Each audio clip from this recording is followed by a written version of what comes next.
హెబ్రీయులు రాసిన పత్రికలో మనము చదివాం ఒక వాక్యాన్ని. ప్రభు మనం దీవించునుగాక.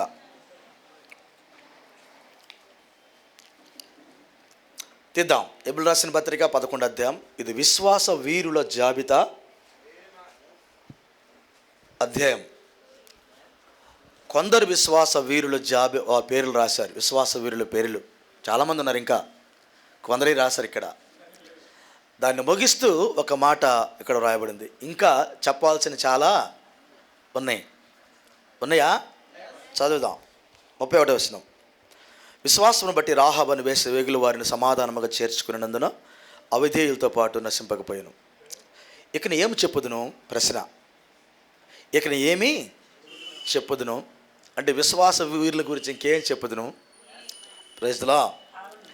ఆయన అంటే గిద్యోను, బారాకు, సంసోను, యెఫ్తా, దావీదు, సమూయేలు వారిని గురించి, ప్రవక్తలను గురించి వివరించడానికి సమయము చాలదు. Praise the lord. గ్రంథకర్త ఈ రీతిగా ముగిస్తున్నాడు. అబ్బాయి, అందరి గురించి చెప్పడానికి సమయం చాలదు. ఇప్పుడు నేను ఒక మాట మాట్లాడచ్చా? ఈ జాబితాలో నీ పేరు ఏమైనా చేర్చబడటానికి అవకాశం ఉందా? ఈ జాబితాలో నీ పేరు ఏమైనా చేర్చబడటానికి అవకాశం ఉందా? ఒకవేళ ఇక్కడ చదవకపోయినా కానీ అక్కడ చదువుతారు దాన్ని. అర్థమైందా? ఇక్కడ నీ పేరు చదవకపోయినా అక్కడే చదువుతారు. నా పేరు చేర్చబడుతుంది అని నీకు కానీ ఆ కాన్ఫిడెన్స్ ఉన్నట్లయితే అక్కడ చదవబడుతుంది. కృప కలుగునుగాక. ఇప్పుడు చదువుతున్నా మరొకసారి. ఇక నీ ఏమి చెప్పుదును అంటే ఎవరెవరి గురించి చెప్పాలనుకుంటున్నాడు ఆయన? విశ్వాస వీరుల గురించే, అంతేనా?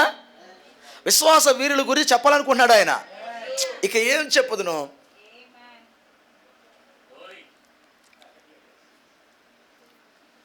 హల్లెలూయా.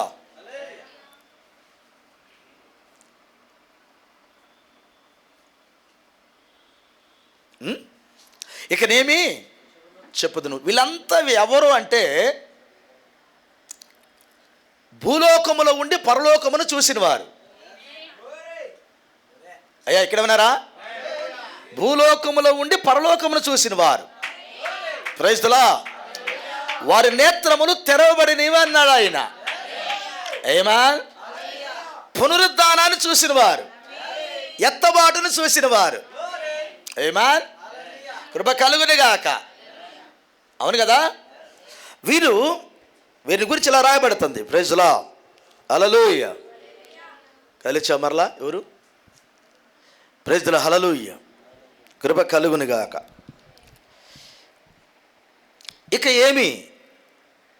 ఇకను ఏమి చెప్పుదును? గిద్యోను, బారాకు, సంసోను, యెఫ్తా, దావీదు, సమూయేలు వారిని గురించి, ప్రవక్తల గురించి వివరించడానికి సమయము చాలదు. Praise the lord. ఆమేన్. ప్రవక్తలు ప్రతి కాలంలో ఉంటారు. హల్లెలూయా. ప్రవక్తలు ప్రతి కాలంలో ఉంటారు. ఇప్పుడు మన కాలంలో కూడా ఒక ప్రవక్త ఉన్నాడా? Praise the lord. మన కాలంలో ఒక ప్రవక్త ఉన్నాడు. ఆయన పేరు విలియం మ్యారియన్ బ్రన్హామ్. ఇదే పేరుతో మీకు చాలా మెసేజ్లు రావచ్చు, చాలామంది చెప్పవచ్చు మిమ్మలను ఈయన ఒక అబద్ధ ప్రవక్త అని. మర్చిపోవద్దు, లేఖనములు తెలియనప్పుడు నువ్వు గలిబిలవుతావు. లేఖనములు నీకు తెలిస్తే గలిబిలి కావు. మరొకసారి, లేఖనములు నీకు అర్థమైతే గలిబిలి నీకు లేదు. లేఖనములు నీకు అర్థం కానప్పుడు గలిబిలి. మరొకసారి, లేఖనములను చదివేవాడు కాదా నువ్వు? గలిబిలే. ప్రార్థించేవాడు కాదా? గలిబిలే. చదవబడిన లేఖనము జీవితానికి అప్లై చేయలేదా? గలిబిలే. లేఖనము నీకు అర్థం కావాలి. ఎట్లా అర్థం కావాలంటే, ఒక భార్యకు భర్త అర్థమైనట్టుగా అర్థం కావాలి. ఈ మాట అర్థమైందా? ఒక భార్యకు భర్త అర్థమైనట్టుగా అర్థం కావాలి. Praise the lord. ఇంకొక డీటెయిల్స్ మాట్లాడదాం. ఇప్పుడు పెళ్ళి ఒక 10 సంవత్సరాలు 20 సంవత్సరాలు అయింది, పిల్లలు కలగలేదు. తండ్రి తల్లి అంటారు, మా అబ్బాయికి ఇంకా పిల్లలు పుట్టలేదు. ఇరుగు పొరుగు వారు అంటారు, మా బిడ్డకి ఇంకా పిల్లలు పుట్టలేదు. ఎన్నాళ్ళు అవుతుంది పెళ్ళై? 20 సంవత్సరాలు అవుతుందయ్యా, పిల్లలు లేరు అని ప్రేయర్ పాయింట్ ఇస్తారు. వాళ్ళు 20 సంవత్సరాల నుంచి సహజీవనం చేస్తూనే ఉన్నారు, కలిసి ఉన్నారు వారిద్దరూ. కానీ 20 సంవత్సరాల నుంచి ఉన్నవారు వేరువేరుగా ఉన్నారు ఇప్పుడు. అప్పుడు అమ్మ అనేది నాన్న అనేది, ఈ పిల్లని వదిలిపెట్టి ఇంకో దాన్ని చేసుకోరా, లోకస్తులనే మాటలు. వాడిని వదిలిపెట్టి ఇంకొకరిని చేసుకో నువ్వు, వాడికి అది లేదు ఇది లేదు, ఆమెకి ఇది లేదు అది లేదు, ఇవన్నీ మాటలతో వాళ్ళు ఏం చేస్తారు, వేరు చేస్తారు. ఓకే, వాటితో ఎట్లా మనం. కానీ 20 సంవత్సరాల తర్వాత వారికి పిల్లలు కలుగుతున్నారు అనుకో, ప్రైజ్ ది లార్డ్. అప్పుడు పురుషుల్లో నుండి ఒక రక్త కణము, స్త్రీలో నుంచి ఒక రక్త కణము అక్కడికి వస్తున్నాయి. ఆ 2 కణాలు కలుసుకుంటారు అక్కడ, ప్రైజ్ ది లార్డ్. ఇప్పుడు పురుషుడు అంటాడు, ఒక బిడ్డ పుట్టబోతున్నాడు, నా బిడ్డ అంటాడు. ఒక బిడ్డ పుట్టబోతుంది, నా బిడ్డ అనేది ఏమా. వారి ఇరువురు యొక్క రక్తముతో ఒక బిడ్డ భూమి మీదకి వస్తాడు. ఇతను చూసి అంటాడు, నచ్చం నా పోలిక అంటాడు. ఏమో చూసి అనేది అచ్చం నా పోలిక అనేది. వారి ఇరువురు యొక్క ప్రతిబింబమే ఆ యొక్క బిడ్డ, ప్రైజ్ ది లార్డ్. వాళ్ళ కళ్ళన్నీ ఆ బిడ్డ మీద ఉంటాయి కదా, కళ్ళన్నీ ఆ బిడ్డ మీద ఉంటాయి. వాళ్ళ రక్తము వాళ్ళ బిడ్డలో ఉన్నది, దేవుని స్తోత్రం. వాళ్ళ రక్తం ఆ బిడ్డలో ఉన్నది. అందుకని వాడు బతికేది ఎవరి కోసం బతుకుతున్నాను అంటే, నేను ఈ బిడ్డ కోసమే బతుకుతున్నాను అంటాడు ఆయన. నేను ఆ పిల్ల కోసం బతకటల్లా, ఈ బిడ్డ కోసం బతుకుతున్నాను నేను అనేది. హల్లెలూయా. ఒక క్రైస్తవుడు కొత్తగా జన్మించినప్పుడు, ఆమేన్, జన్మ జరిగినప్పుడు, హల్లెలూయా, అతడు విశ్వాసముతో పుడతాడు, క్రీస్తు రక్తముతో పుడతాడు. ఎప్పుడైతే క్రీస్తు రక్తముతో పుడతాడో అతడు వాక్యమునకు ప్రతిబింబముగా ఉంటాడు. హల్లెలూయా. అప్పుడు పాస్టర్ గారు చూసి ఆనందించాడు, సృష్టికర్త చూసి ఆనందిస్తాడు. నువ్వు ఎక్కడ తిరుగుతున్నాయంటాడు, అతను నా బిడ్డే. నువ్వు ఏ ఊరిలో ఉన్నా, అతను నా బిడ్డే. నువ్వు ఎక్కడ చదువుతున్నా, ఆమె నా బిడ్డే. నువ్వు ఎక్కడన్నా ఉండు, నా బిడ్డ అక్కడ ఉన్నది, నా బిడ్డ అక్కడ ఉన్నాడు. ఆయన కళ్ళు రాత్రి పగులు నీ మీద ఉంటవే. హల్లెలూయా. రాత్రి పగులు నీ మీద ఉంటాయి. ఉంటే ఉండవా? ఎప్పుడు? జన్మ జరిగిన తర్వాత. 20 సంవత్సరాల నుంచి ఇక్కడే కూర్చో, జన్మ జరగలేదా? నీకు ఆయనకి సంబంధం ఏమీ లేదు. You are only for visitor. Visit చేయటి కొరకే నువ్వు ఉన్నావు.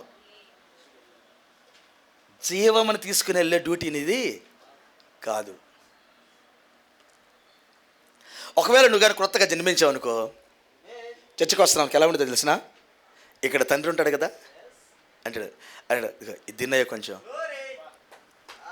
ఇది తింటే కొంచెం రక్తం పట్టింది తినరా, ప్రైజ్లో ఇది తినరా, కొంచెం బ్రెయిను కొంచెం షార్ప్ కొన్ని తినమ్మా దీన్ని, ప్రైజ్లో హల్లెలూయా. ఇది కొంచెం తినమ్మా, కొంచెం బాగా నడు బిగుసుకుపోయిద్ది, తిను, ప్రైజ్లో. ఇది తింటే ఎముకలు లోపల పుష్టిగా ఉండేదమ్మా, ఇది తిను అని తండ్రి తీసుకొచ్చి అక్కడ పెట్టి, తండ్రి తినడు, కొడుకు తింటే కూర్చొని ఆనందిస్తూ ఉంటాడు. వాడు తిన్నాడా? అమ్మాయి తిందా? అబ్బాయి తిన్నాడా? అనగానే తల్లి అడిగి, ఇద్దరు తిన్నారండి, కడుపు నిండా తిన్నారా? కడుపు నిండా తిన్నారండి అనగానే తండ్రి హ్యాపీ. వీళ్ళు తినరు. ఎందుకని? వీళ్ళు తినరు, ఏదో కొంచెం తింటారు, పిల్లలు తింటే చాలంటారు వాళ్ళు. దేవునికి స్తోత్రం. కారణం ఏంటి తెలిసిన?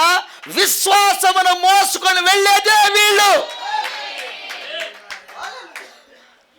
విశ్వాసమును పిల్లలు మోసుకెళ్తారు. కృప కలుగునుగాక. అందుకని తండ్రి అంటాడు, నాకు ఒక విశ్వాస సంబంధమైన బిడ్డ పుట్టాడు, అతడు నా విశ్వాసాన్ని మోసుకెళ్తాడు. హల్లెలూయా. అందుకని తండ్రి ఆనందిస్తూ ఉంటాడు. ఆమేన్. 20 సంవత్సరాల నుంచి కూడా నీకు ఇంకా నువ్వు పుట్టలేదు అనుకో, ఇక్కడ వాళ్ళిద్దరూ పెళ్లి చేసామయ్యా అనుకోవటమే. రక్తాలు బ్లడ్ రిలేషన్ లేదు అక్కడ. ఎప్పుడు రక్త సంబంధివైన పెనిమిటి అవుతావు? మన భాషలో ప్రత్యక్షత దొరికినప్పుడు. ప్రత్యక్షతను ఎవరిస్తారు? ప్రైజ్లా, హల్లెలూయా. రక్తం ఇచ్చింది ప్రత్యక్షత. ప్రవక్త అంటాడు భ్రష్టత్వం అంటే ఏందన్నాడు. భ్రష్టత్వం అన్నాడు. అది నులివెచ్చని స్థితి అని మాట్లాడతాడు, కానీ ఒక మెసేజ్లు అంటాడు భ్రష్టత్వం అంటే ఏంటి అన్నాడు. విశ్వాసమును విడుచుట అన్నాడు. విశ్వాసమును వదిలిపెట్టడమే భ్రష్టత్వం అన్నాడు. ఈ అంత్య దినాలలో ఉన్న ఆత్మది. భ్రష్టత్వం అంటే ఏంటి? విశ్వాసమును విడుచుట, వదులుట.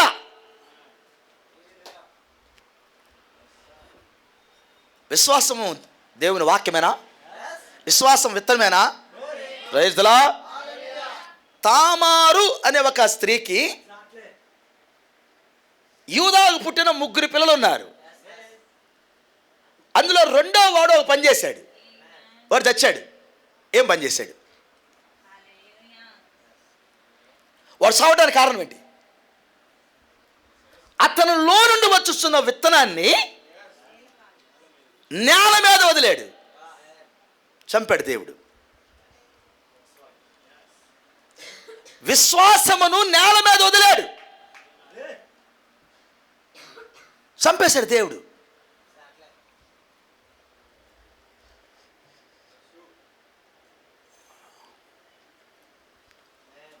ఎందుకు నువ్వు చచ్చిపోతున్నావంటే ప్రభువు అంటాడు,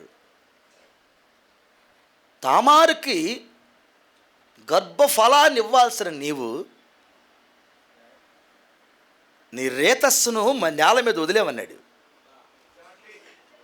ఆ కారణం చేత చంపేశాడు. ప్రవక్త అన్నాడు ఈ చివరి దినాల్లో భ్రష్టత్వం ఎక్కువ అవుద్దన్నాడు. 1 తిమోతి 3:8 ప్రకారంగా 1 తిమోతి 3 ప్రకారంగా ఈ అంత్య దినాల్లో ప్రజలు ఏ రీతిగా ఉంటారంటే భ్రష్టులై ఉంటారు. భ్రష్టత్వం అంటే ఏంటి? విశ్వాసమును విడుచుట, వదిలిపెట్టుట. తద్వారా శిక్ష ఏంటి చెప్పండి? ఎంత కోపం దేవుడికి విశ్వాసం వదిలిపెడితే. వాడిని వదిలిపెట్టాలి. అక్కడ నీ రేతస్సును భూమి మీద వదిలేవు కాబట్టి చంపేస్తానన్నాడు. చంపేసేశాడు. నీ సంగతి ఏంటి? నీకు ఇవ్వబడే వాక్యమును జార విడవద్దు. ఈ గడియ వర్తమానం చేతికి వచ్చిందా? జార విడసవద్దు. దానిని కాపాడవలసిన బాధ్యత ఉన్నది. హల్లెలూయా. అది ఎక్కడ పెడితే ఫలించుతో అక్కడికి తీసుకెళ్ళాలి. దాన్ని మధ్యలో పడేస్తాంటే చచ్చిపోతావు. ఎవరికి అందించాలో ఆ జీవాన్ని వాళ్ళకి అందించాలి తీసుకెళ్ళి. హల్లెలూయా. అందుకే తండ్రి తన కుమారుడికి జీవాన్ని ఇచ్చి అన్నాడు, నా కుమారుడా నువ్వు ముందుకెళ్తావని నాకు తెలుసు. చెయ్యగలిగినంత తండ్రి చేస్తాడు. అక్కడ కోరికేంటి? విశ్వాసం ముందుకు వెళ్ళాలి, జనరేషన్ ముందుకెళ్ళాలి. Praise the lord. ప్రవక్త అంటాడు దావీదు వేరు సిగురు. ఎవరు వేరు సిగురు అన్నాడు? దావీదు యొక్క వేరు చిగురు ప్రభువే సిగురిస్తున్నాడు. దావీదు వేరు సిగురు అంటే అవి దాసబడిన దేవుని విత్తనాలు అన్నాడు. అక్కడ దేవుని పిల్లలు దాసబడ్డారు. ఎన్నికలో ఉన్నవారు దాసబడ్డారు. ఎక్కడ వేరులో సిగురులో ఉన్నారు. వేరులో ఉన్నది సిగురుకు రావాలి.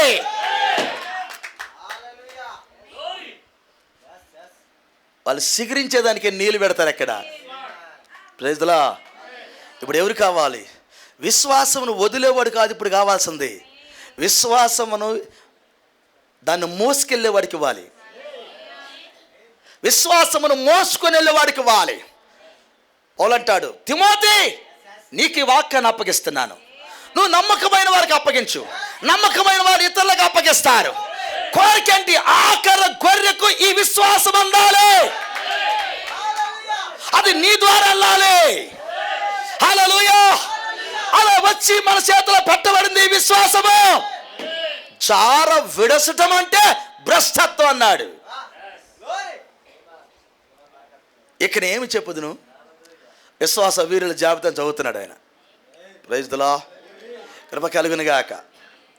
ఆయన అంటాడు, గిద్యోను, బారాకు, సంసోను, యెఫ్తా, దావీదు, సమూయేలును వారిని గురించి,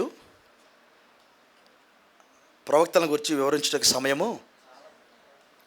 ఇప్పుడు చదివిన ప్రతి పేరు ఇజ్రాయెల్ దేశాన్ని ఒక వణికించింది. అవునా? ఇప్పుడు చదివిన ప్రతి పేరు ఇజ్రాయెల్ దేశాన్ని ఒక ఊపింది. ఆ పేరు నువ్వు ఎవరినో తీసుకో, అక్కడున్న వారిలో ఒక ఊపు. ప్రశ్న, ఇక నీ పేరు కూడా రాయబోతున్నాడు దేవుడు. నువ్వేం ఊపావు ఈ నరసరాపేటని? పోనీ మీ ఇంటినైనా విశ్వాసంతో ఊపావా? పెట్టుకుందాం, పేరు రాయబోతున్నాడు అక్కడైనా. ఇంకేమి చెప్పుదును అని చెప్పాల్సిన చాలామంది ఉన్నారు. ఒకవేళ నీ పేరు అక్కడ పరలోక గ్రంథం చదివేటప్పుడు ఎస్ నా పేరు చదువుతాడు అనే కాన్ఫిడెన్స్ నీకుంటే చేసిన క్రియలు ఇప్పుడు కనపడాలి ఇక్కడ. అంతేనా? నువ్వు ఎవరి దగ్గరికైనా వెళ్ళి, ఇప్పుడు నేను చదివిన లిస్టులో ఎవరి దగ్గరికైనా పలకరించు. అలా సహోదరుడు చెప్తా, ఏం చేశావు? నీ విశ్వాసం ఏంది నాకు చూపించు. చెప్తా, క్లారిటీగా చెప్తాడు. Praise the lord. చెప్తాడా లేదా? చెప్తా, క్లారిటీగా చెప్తాడు. హల్లెలూయ. ఇప్పుడు దావీదు దగ్గరికి వెళ్ళి, దావీదు నీ విశ్వాసం ఏంటో చెప్పు. దావీదు ఒక క్లారిటీ ఇస్తాడు.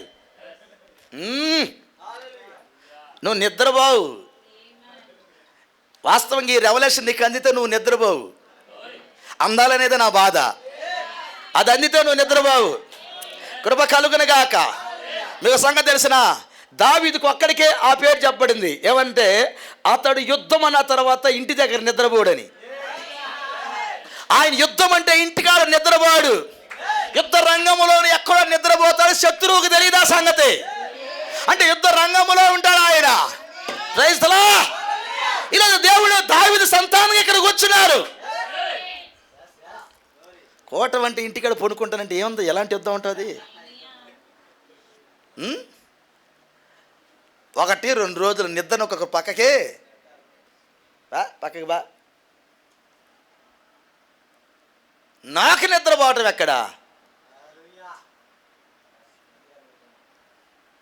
నా దేవుని మందసము ఆ యొక్క యుద్ధరంగ స్థలంలో ఉండగా నా సైన్యాధిపతి, నమ్మకమైన సైన్యాధిపతి యోబు అక్కడ నాయకత్వం వహించుచుండగా, నా దేశమును ఏల్చిన దావీదు గారు ఓటమెరగిన రాజుగా మమ్మల్ని అక్కడికి పంపించి ఉండగా, యుద్ధమునకు అక్కడ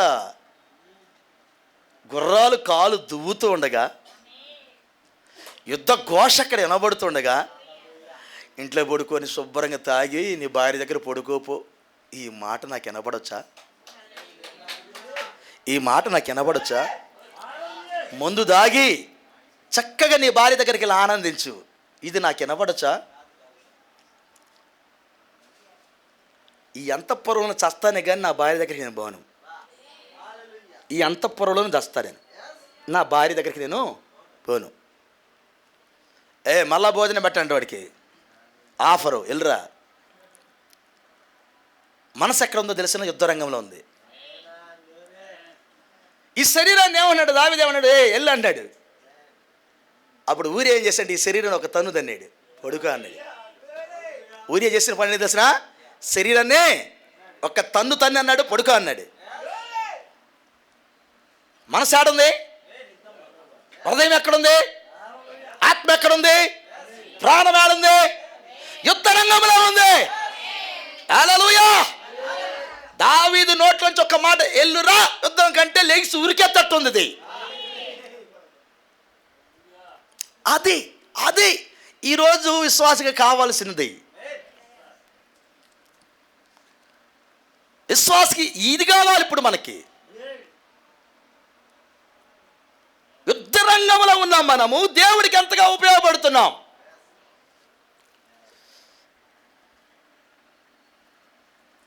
సార్ పనులు చేయండి, తీరిక లేకుండా పని చేస్తున్నారు, వాళ్ళు చేస్తున్నారని నేను ఈకలు తోకలు పెట్టుకొని వాతలు వేసుకొని రంగులు పూసుకొని అట్లా ఉండొద్దు, అట్లా ఉండమని చెప్పట్లేదు నేను. జస్ట్ మనకంటే మన యొక్క సువార్త పొలంలో మనతో పాటు కష్టపడే వాళ్ళు ఉన్నారు, కష్టపడుతున్నారు వాళ్ళు. మనం కూడా కష్టపడదాం. పరలోక రాజ్యం నీకు కావాలంటే కష్టపడదాం. ఇప్పుడు ఆశీస్ గారు ఉన్నారు, సంవత్సరానికి 4 సార్లు సేవకులు కూడాలు పెడతారు వాళ్ళు, లక్షలు ఖర్చు పెడతారు వాళ్ళు, సంఘమంతా పనిచేస్తారు, ఆ దేవుని తీసుకుంటున్నారు. వాళ్ళ చర్చిలో కష్టపడుతూనే మనలాంటి వారికి సహాయపడడానికి వస్తున్నారు. మేము రావండి అంటే ఏమన్నా పిలిచేది ఉందా? వాళ్ళు రావటం వల్ల ఉపయోగం కలిగిందా? ఆ రీతికి మనం ఎందుకు ఉపయోగపడకూడదు? ఆ రీతిగా మన సంఘం ఎందుకు ఉపయోగపడకూడదు?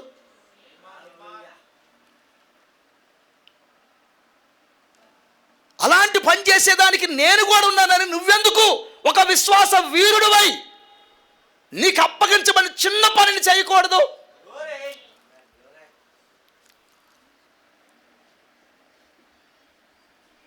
నేను ఎప్పుడేమో ప్రశ్న వేసుకుంటాను. ఇప్పుడు ఆశీస్ గారు మనకు ఆశీర్వాదకరంగా దొరికే దేవుని స్తోత్రం. ఇప్పుడు మనం ఏం చేస్తున్నాం? అంత రెవల్యూషన్ తీసుకొచ్చి ఆయన వదిలిపెట్టి వెళ్తుంటే మనం ఏం చేస్తున్నాం? రెవల్యూషన్ పట్టుకోవద్దా? కష్టపడద్దా? కష్టపడాలా లేదా? ఇప్పుడు ఇక్కడ ఈ లిస్ట్ అంతా చదివాము, వీళ్ళంతా కష్టపడిన వారే, వీళ్ళందరూ కష్టపడిన వారే సార్ కాదా? లాస్ట్కి చదివా ఆయన పేరు సమయల్ అని. ఇతని టెస్టిమనీ ఏంటి? ఇతని టెస్టిమనీ అసలు దేశం అంతా నోరులు తెరుచుకొని చూసింది ఈయన టెస్టిమనీ. దేశాన్ని నిలబెట్టి అడిగాడు, నేను ఎన్నడైనా ధనాన్ని ఆశించానా? సంఘమంది నో నో లేదు.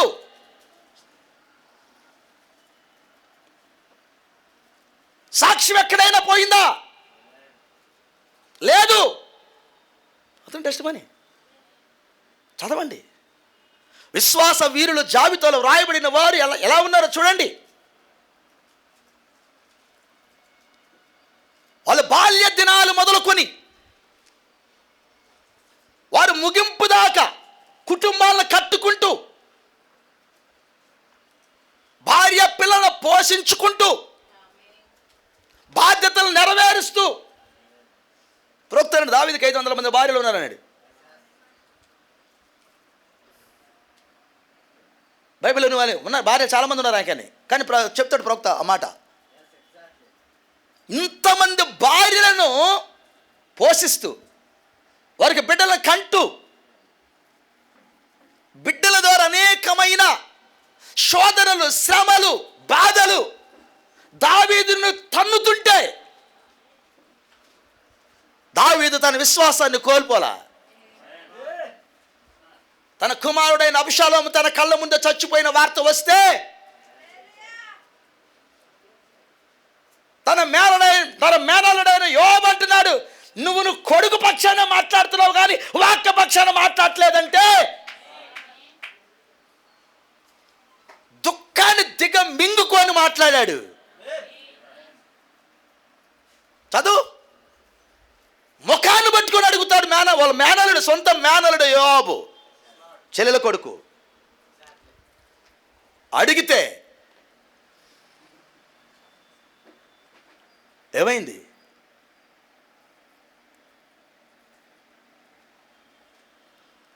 ఎంత దుఃఖం అది చెప్పు. తన ఇంట్లోనే తన కుమార్తెనే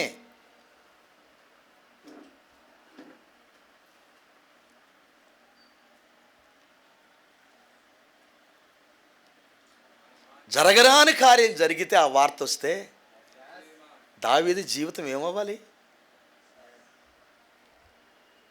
ఆ కార్యం జరిగింది అని తెలిస్తే 2 సంవత్సరాల తర్వాత ఆ వ్యక్తిని చంపాడన్న వార్త ఇంటికి వస్తే తన కొడుకునే దావీదు హృదయం ఏమవ్వాలి చెప్పండి? ఇదంతా దావీదు కుటుంబంలో జరిగినాయి కదా. చెప్పండి సార్. చిన్న పొరపాటు దావీదు చేస్తే తన ఉపపత్నులను పబ్లిక్గానే మిద్దెల మీద పాపం జరిగితే దావీదు హృదయం ఏమవ్వాలి? కానీ చూడు, ఇక్కడ విశ్వాస వీరుల జాబితా ఆయన పేరుంది. వాటన్నిటిని జయించుకొని వచ్చాడు ఆయన. ఒకటి కాదు, ఎన్నో జయించుకొని వచ్చాడు ఆయన. అక్కడికి వాక్యాన్ని ముందు పెట్టాడు ఆయన. నాకు ఇవ్వబడిన జీవితం ఒక్కటే, ఈ జీవిత కాలంలోనే నేను దేవుడికి సేవ చేయాలి. ఇజ్రాయెల్ దేశానికి నేటికి మాదిరికరమైన రాజు ఎవరో తెలిసినా? దావీదు. ఈ రోజున బెంజమిన్ నెతన్యాహు యుద్ధం చేస్తున్నాడంటే బెంజమిన్ నెతన్యాహుకి ఇన్స్పిరేషన్ ఎవరు తెలిసినా? ఆయన ప్రసంగంలో చెప్పాడు, ఇది దావీదు పరిపాలన చేసిన భూమి అన్నాడు. అన్నాడా? బెంజమిన్ నెతన్యాహు అన్నాడు, ప్రసంగం చేశాడన్నమాట. ఆ రోజు ఒకవేళ టెక్నాలజీ లేదు, ఈరోజు మాకు టెక్నాలజీ ఇచ్చాడు దేవుడు. మేము ఎవ్వడికి భయపడం. ఇది దావీదు యుద్ధాలు చేసిన భూమి ఇది. అంటే దాని అర్థం ఏంటి? దావీదు జీవితంలో ఏ యుద్ధంలో పిరికితనం లేదు. అద్భుతమైన విషయాన్ని తెలిసిన దావీదుకి అసలు పిరికితనం లేదు. నువ్వు చేతులు ఇప్పించుకుంటావంటావు. అదే నేను ఎప్పుడంటా, నువ్వెందుకు చేతులు ఇప్పించుకుంటావు నాకు అర్థం కాదు. ప్రత్యక్షత ఇంకా రాలా, ఆయన ఎవరో నీకు అర్థమో కాలా. పెళ్ళి చేస్తాను ఒక ఒక ఒక 100 ముందోళ్ళు కావాలంటే 200 తెచ్చాడు. సౌలుకు గుండెలు అదిరిని. నేను చెప్పింది 100 కదరా అంటే ఎంతమంది చంపాలి? ఇప్పుడు 100 మందిని చంపాలి. ఎంతమంది చంపాడు? 200 మంది చంపాడు. అప్పుడు సౌలుకి అర్థమైంది, నా అల్లుడు సామాన్యుడు.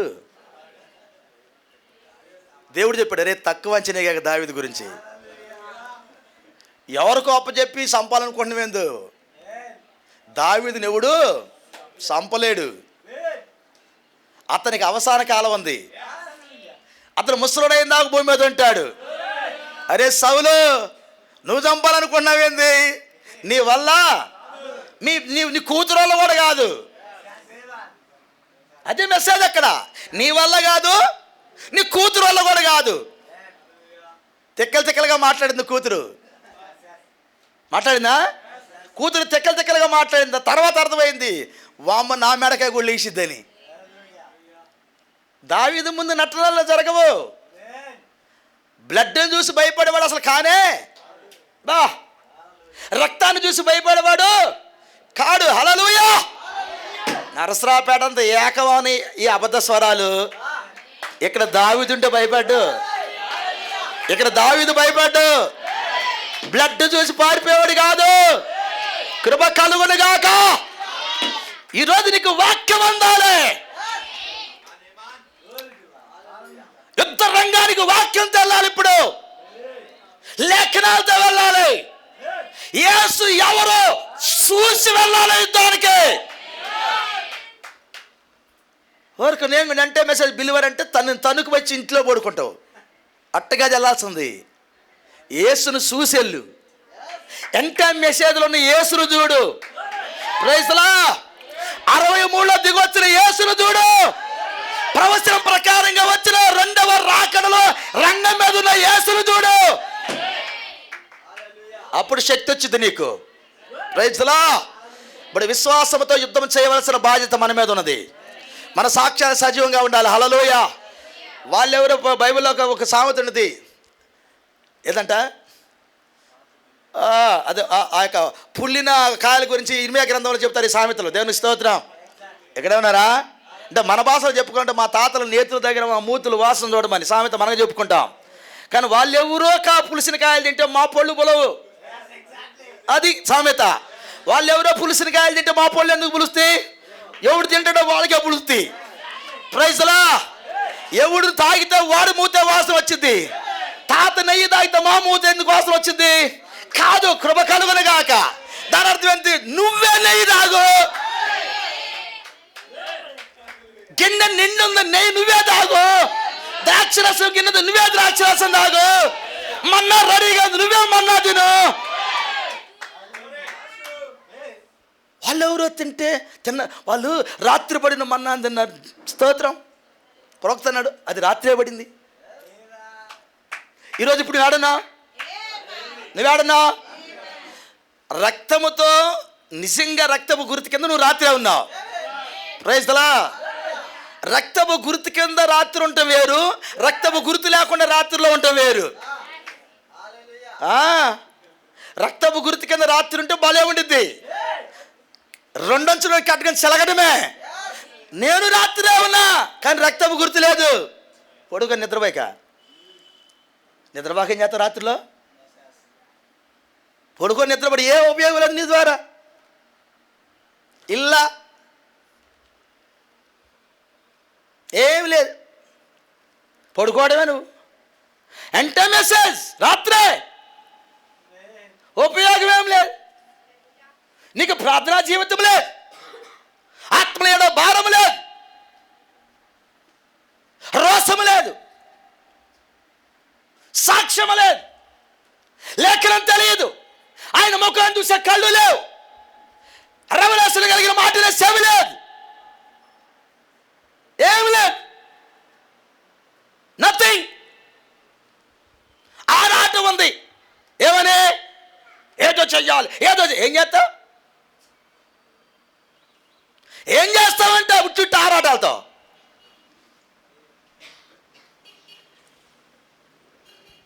సామెతలు చాలా ఉన్నాయి దీనికి. లోపల నీకు జీవం లేకుండా నువ్వు ఆరాటపడితే సుఖం లేదు. జీవం ఉండాలి కొంచెం. ఇతరులను వెలిగించేదానికి జీవము ఉండాలి. యేసుప్రభు నిన్ను వెలిగించింది, నువ్వు ఎక్కడున్నా సరే నిన్ను వెలిగించింది దేవుడు దేనికి?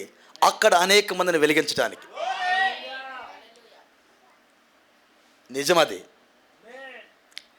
Praise the lord. విశ్వాస వీరుల జాబితాలు వీళ్ళందరి పేర్లు రాసి అన్నాడు. ఒక మాట, అద్భుతమైన మాట ఏంటంటే, ఇక్కడ ఏమీ చెప్పుదును. ఇంకా చెప్పాల్సిన చాలామంది. నీ పేరేమైనా ఉంది అక్కడ? ఒకవేళ ఉంటే రెడీ అవుదామా? Praise the lord. కృప కలుగుగాక. రెడీ అవుదామా? Hallelujah, hallelujah. సార్ ఇప్పుడు ఎగ్జాక్ట్లీ మనం ఎక్కడున్నాం? పాస్టర్ గారు ప్లీజ్ నన్ను వదిలే, నా కుటుంబ పరిస్థితులు బాగలేవు. పాస్టర్ గారు ప్లీజ్ నన్ను వదిలే, తినటానికే చాలా ఇబ్బందిగా ఉంది. ఓకే. పాస్టర్ గారు ప్లీజ్ నన్ను వదిలే, చర్చికి రావడానికి ఛార్జీకి కూడా డబ్బులు లేవు. పాస్టర్ గారు ప్లీజ్ నన్ను వదిలే, చెప్పుకోవాల్సిన బాధలు చాలా ఉన్నాయి, చెప్పుకుంటే బాగుండదులే. ఒకవేళ మీరు నోరులు తెరితీయే చెబుతారు నాకు, నువ్వు ప్రసంగం బాగానే చేస్తావు భాస్కర్. ప్రోక్త అన్నాడు, నేనంటాం కదా ప్రోక్త అన్న మాట ఇది కూడా. ఏమంటే నువ్వేదైతే చెబుతున్నావో అది జీవించకపోతే అది వర్తమానం కాదన్నాడు. ఈ మాట అన్నాడు ప్రోక్త. నువ్వు ఏదైతే చెప్తున్నావో దానిని నువ్వు మొదటగా జీవించలేకపోతే అది వాక్యం ఎప్పటికీ కాదు. ప్రసంగం ఎవడేం చేస్తాడు? ఇదే ప్రసంగంలో ఉన్న సమస్య. ఇదే ప్రసంగం చేస్తే ఇక్కడ కాదన్నాడు ప్రోక్త. నీ జీవితం ఆ ప్రసంగం కాకపోతే ఆ ప్రసంగానికి జీవం లేదు.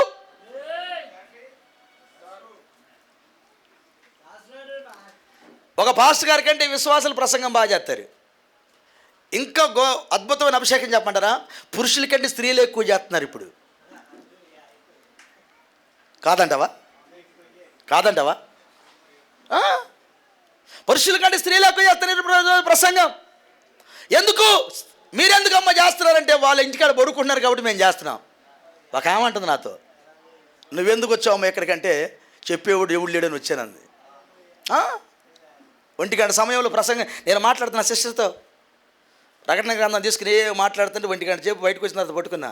మా ఇంటికాడే. ఏం సిస్టర్ అన్న, అయ్యాను బ్రదర్ అన్నాడు. ఆ వాక్యం కొంచెం మాట్లాడుతుంది. అయ్యా ఎవరు చెప్పేవారు లేరని ప్రకటన గ్రంథం వచ్చానయ్యా అంది. నిల్చో అన్న. ఆమె ఏ లేఖనం తీసుకొని చెప్తే మాట్లాడుతాను అర్థం చెబితే ఆమె ఏదో చెప్పింది. దేవుడు చెప్పినట్టు ఈ మాట 2 చెంపలు నా ముందేసుకున్నట్ట. ఉదయం 6 గంటల నుంచి ఇక్కడి నుంచి వెళ్ళిపోతానే నేనంది. 6 గంటలకు వెళ్ళిపోతానే నేను ఇక్కడ ఉన్నానయ్యా అంది. ఎందుకు? మా అమ్మ చెబుతానే ఉంది, మనం ప్రసంగం చేయకూడదు. నేను వచ్చానయ్యా. ఏమయ్యా మనం? ప్రసంగం అనేది స్త్రీలు చేస్తున్నారు. ప్రసంగం అనేది మారు మనసు లేనివాడు చేస్తాడు. ప్రసంగం లేనిది జీవితం లేనివాడు చేస్తాడు. నేను ప్రసంగం గురించి మాట్లాడటల్లా, చేస్తారని దేవుడు చెప్పాడు. మత్తయి రాసిన సువార్త 24:24 ఇప్పుడు భూమి మీద జరుగుతుంది. అబద్ధపు క్రీస్తులు, అభిషిక్తులు భూమి మీదకి వస్తారు. అబద్ధపు యేసులు రారు. అబద్ధపు యేసులు రారు. యేసు అనగా రక్షకుడు, క్రీస్తు అనగా అభిషిక్తుడు. అబద్ధపు క్రీస్తులు వస్తారు. ఎలా? నాకు కూడా పిలుపు ఉంది, నన్ను కూడా అభిషేకించారని వస్తాడు. అదేంటో తెలిసిన అభిషేకం? ప్రసంగం చేయటానికి లైసెన్స్. నీకేమైనా కోరికుంటే చెప్పు, ఒక 10-20 వేల రూపాయలు దగ్గర పెట్టుకో డబ్బులు. ఎవడో ఒక 4-5 పాస్టర్లు తీసుకొచ్చి నెత్తి మీద చేయబెట్టుకొని ప్రార్థన చేయించు, నువ్వు సేవకుడు అయిపోతావు. నిజమే, హ్యాపీగా ప్రసంగం చేయొచ్చు. ఎక్కడ పోతే అక్కడ మంచి నీకు కోడి మొక్కలు, కుక్క మొక్కలు, నక్క మొక్కలు, అన్ని మొక్కలు దొరుకుతాయి. చక్కగా ఏ ఆకారంగా ఉంటే ఆకారంలోకి రావచ్చు నువ్వు.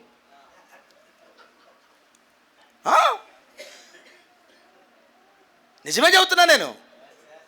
ఒకళ్ళు కోరుకుంటే ఎవరికన్నా, చాలామంది కోరికలతో వచ్చారు పాపం. ఇప్పుడు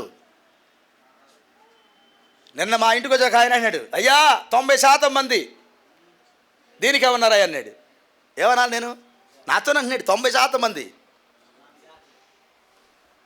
పాపమును వేరు చేసేవాడు ఎవడు కనపట్లేదయ్యా. ఇది మెసేజ్. పాపమును వేరు చేయాలి. నోటికొచ్చి నేను మాట్లాడితేట, నేను తెలివి కలిగిన నువ్వు మాట్లాడితేట, నా జ్ఞానం ఉందని మాట్లాడితేట నువ్వు. నేను కాలికెత్తి ఏలికెత్త, ఏలికెత్తి కాలికెత్తని మాట్లాడితేట నువ్వు. అది చెల్లిద్దా? చెప్పు. నీ తెలివితేటలు ఉంటా ఉండొచ్చు, మాట్లాడటం కూడా నేర్చుకోవాలి పెద్దలతో. మెసేజ్ ఏం చెప్పింది? గౌరవంలో మెసేజ్ ఏం చెప్పింది? నీకంటే పెద్దోడితో ఎలా మాట్లాడాలి నేర్చుకోవాలి. గౌరవం. ఒక సేవకుడితో ఎలా మాట్లాడాలి నేర్చుకోవాలి. నీ సహోదరుడితో ఎలా మాట్లాడాలి నేర్చుకోవాలి. నీ సహోదరుడితో ఎలా మాట్లాడాలి నేర్చుకోవాలి. ఇది నేర్చుకునేవన్నీ.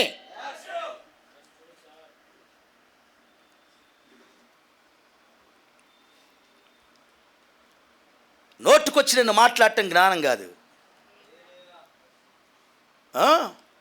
నోటుకి అదుపు పెట్టుకోవాలి. చాలామంది కుటుంబాలు నోటికి అదుపు లేకుండా పోతూ ఉంటాయి, నాశనం అవుతూ ఉంటాయి. నిజం. చాలామంది కుటుంబాలు ఇద్దరు బాగానే ఉంటారు. ఎందుకయ్యా మీరు విడిపోయారంటే మాటే. భర్తను గౌరవించడం ఏమకు తెలియదు, భార్యను ప్రేమించడం ఆయనకి తెలియదు. విడిపోవటమే. అవి నేర్చుకోవాల్సినవి. మహోన్నత కళాకాండంలో నేర్చుకోవాల్సిన మొదటి భాగం ఏంటి తెలిసిన? కుటుంబంలో ఈ విషయాలు. కుటుంబంలో విషయాలు నేర్చుకోవాలి. నీ భర్తను ఎలా గౌరవించడం నేర్చుకోవాలి. నువ్వు నీ భార్యను ఎలా ప్రేమించాలి నేర్చుకోవాలి. తివాసిలాగా చూడటం కాదు. వెర్రేలో పిచ్చోళ్ళగా భర్తను చూడటం కాదు, గౌరవించడం నేర్చుకోవాలి. అది మెసేజ్. అప్పుడు కట్టబడతాం, అప్పుడు పరిశుద్ధాత్ముడు పనిచేస్తాడు మన దగ్గర. ఇప్పుడు మార్పు అనేది మన లోపల జరగకుండా ఎవడో వచ్చి చెబితే మనకి ఇంకేం, మన కుటుంబం కట్టబడిద్దా? చెప్పు. నీకు మారు మనసు లేకుండా 100 చెప్పు. సామెత ఏంటి చెప్పండి? కుక్కతోక నువ్వు ఎంత సాగబీకినా చక్కగా రాదు. అది వంకరే. కొందరు జీవితాలు ఎట్టామంటే నువ్వు ఎంత సాగబీకు వాళ్ళు వంకే. మారు మనసు లేకపోతే అంతే ఉంటుంది మరి. Praise the lord. ఈరోజు మెసేజ్ అది కాదు, 2 ఆత్మలు భూమి మీద పనిచేస్తున్నాయి. ఉన్నారు ఇక్కడే? వెళ్ళొచ్చా కొంచెం ముందుకి? Praise the lord. కృప కలుగును గాక. సార్, విశ్వాస వీరుల జాబితాలో మన పేరు కూడా రాయబడాలి. అది నా కోరిక. నీ కోరిక కూడా అదేనా? త్యాగం చేద్దాం మరి. చేద్దామా త్యాగం? ఏమాన్. తల ₹1 కోటి తీసుకొచ్చి ఇక్కడ వేద్దాం. వామ్మో పాస్టర్ గారు ఏంది అంతమంది తల ₹1 కోటి తీసుకొచ్చేద్దాం.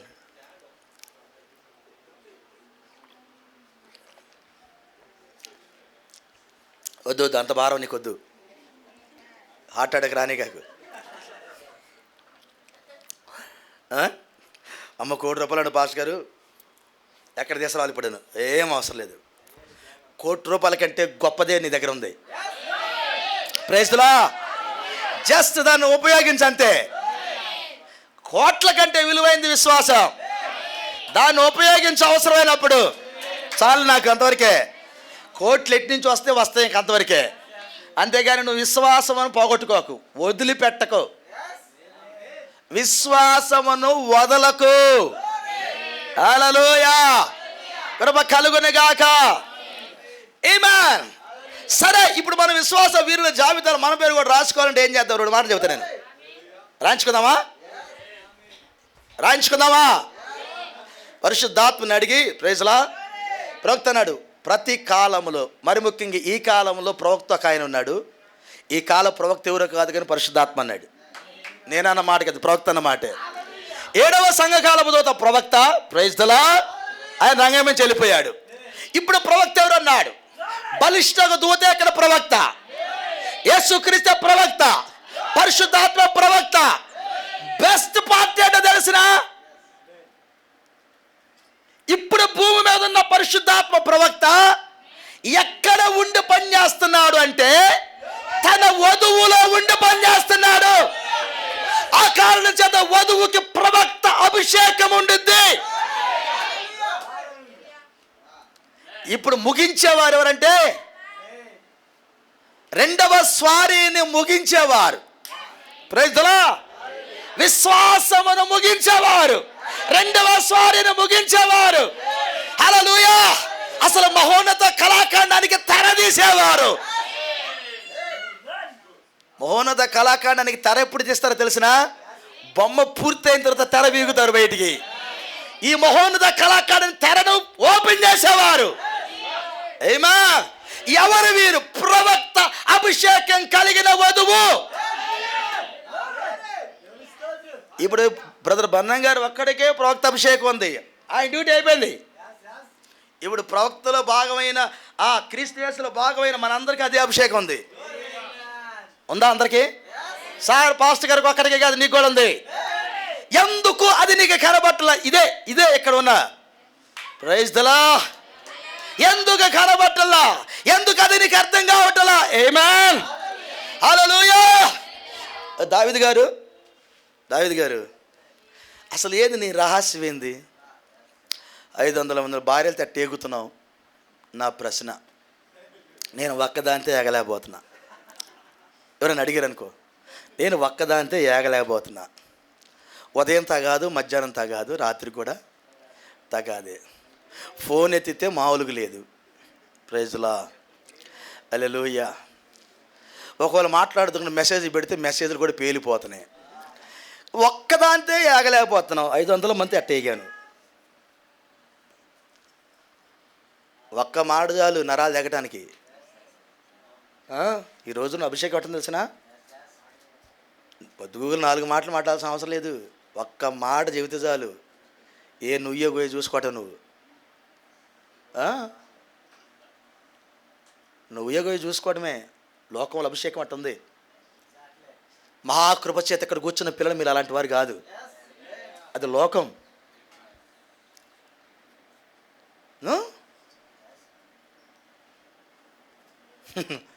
భయంకరమైన అభిషేకం. ఒక అమ్మాయి అంటుంది, భర్తను వదిలిపెట్టావు. భర్తలతో నలుగురిని చేసుకుని నలుగురు వచ్చి కూర్చున్నారు. భర్తను వదిలిపెట్టావు, ఈ నలుగురిని చేసుకున్నావు, ఈ నలుగురు వచ్చి చెబుతున్నారంటే ఆమె అంటుంది, ఇంకొకరిని కూడా చేసుకుంటాను అంటుంది. జడ్జిమెంట్ చేసే వాళ్ళకి మైండ్ పోయింది. ప్రపంచంలో ఎంతవరకు నేను ఇలాంటి మాటే. నలుగురు ఎదురుగానే ఉన్నారు, భర్త కూడా ఆడే ఉన్నాడు. అమ్మా ఇది తప్పు కదా, ఎవరన్నా స్త్రీలు ఎడ చేస్తారంటే నాకేం తప్పు అనిపించలేదు, నీకెందుకు బాధ ఉంది, ఇంకొకరిని చేసుకుంటాను నేను అంటుంది. నెక్స్ట్ చేసే డ్యూటీ నాది ఏదన్నా, ఇంకొకరిని చేసుకుంటాను అంటుంది. చెప్పు నువ్వేమంటావు అంటే దానికి ఎంత ఒళ్ళు బలిసిందిరా, నీ జడ్జిమెంట్ అది. కానీ వాక్య జడ్జిమెంట్ ఏం తెలిసిన, అది ఒక ఆత్మ. ఏంటది? అదొక ఆత్మ. ఇంకొకరిని చేసుకుంటాను అది, ఇంక 10 మందిని చేసుకునేది. ఆమెకు పాపము కాదు, ఎంజాయ్. వాడి చెట్ట మాట్లాడు, వాడి దగ్గర 10 లక్షలు తీసుకోవాలి, ఆ అమ్మాయికి బాగా తెలుసు. వాడంటే నేను చంపుతాను, నేను నచ్చేస్తుంది, ఏంది ఏమే చంపిద్ది. ఆత్మ కలిగిన వాళ్ళు నువ్వేదో వరక మమ్మీలు లాగుంటారు అనుకుంటున్నావు. మమ్మీలు కాదు వాళ్ళు, పడుకున్న వాళ్ళు ఎగవను అంతే. ఆత్మ. ఓకేనా? అంటే ప్రపంచంలో ప్రైజ్లా కృప కలుగునుగాక. ఇక్కడే ఉన్నారా సార్? ఏడే ఉన్నారా? ఆమేన్. యోబు ఒక మాట అంటాడు, చదువుదాం. నా టైం ఉంది అనుకుంటున్నా, ఉందా? అంటే వెళ్దాం, మరి బైబిల్ దగ్గరికి వెళ్దాం, కొంచెం బైబిల్ తీద్దాం సార్ మనం. ఆమేన్. యోబు గ్రంథానికి వెళ్దాం. కృప కలుగునుగాక. Praise the lord.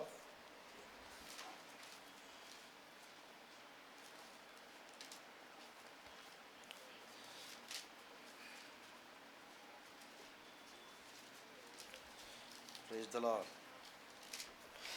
హల్లెలూయా.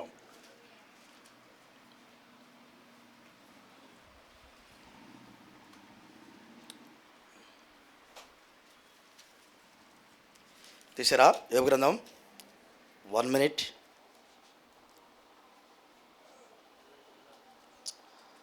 ఒక్క నిమిషం చెప్తున్నా. యోబు గ్రంథంలో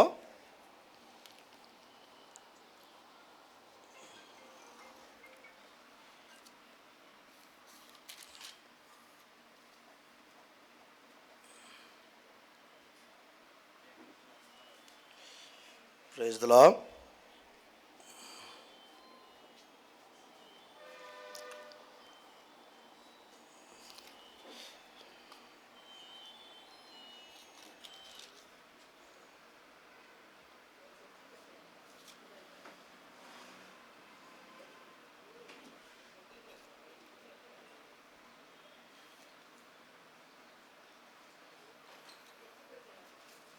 ఆమేన్.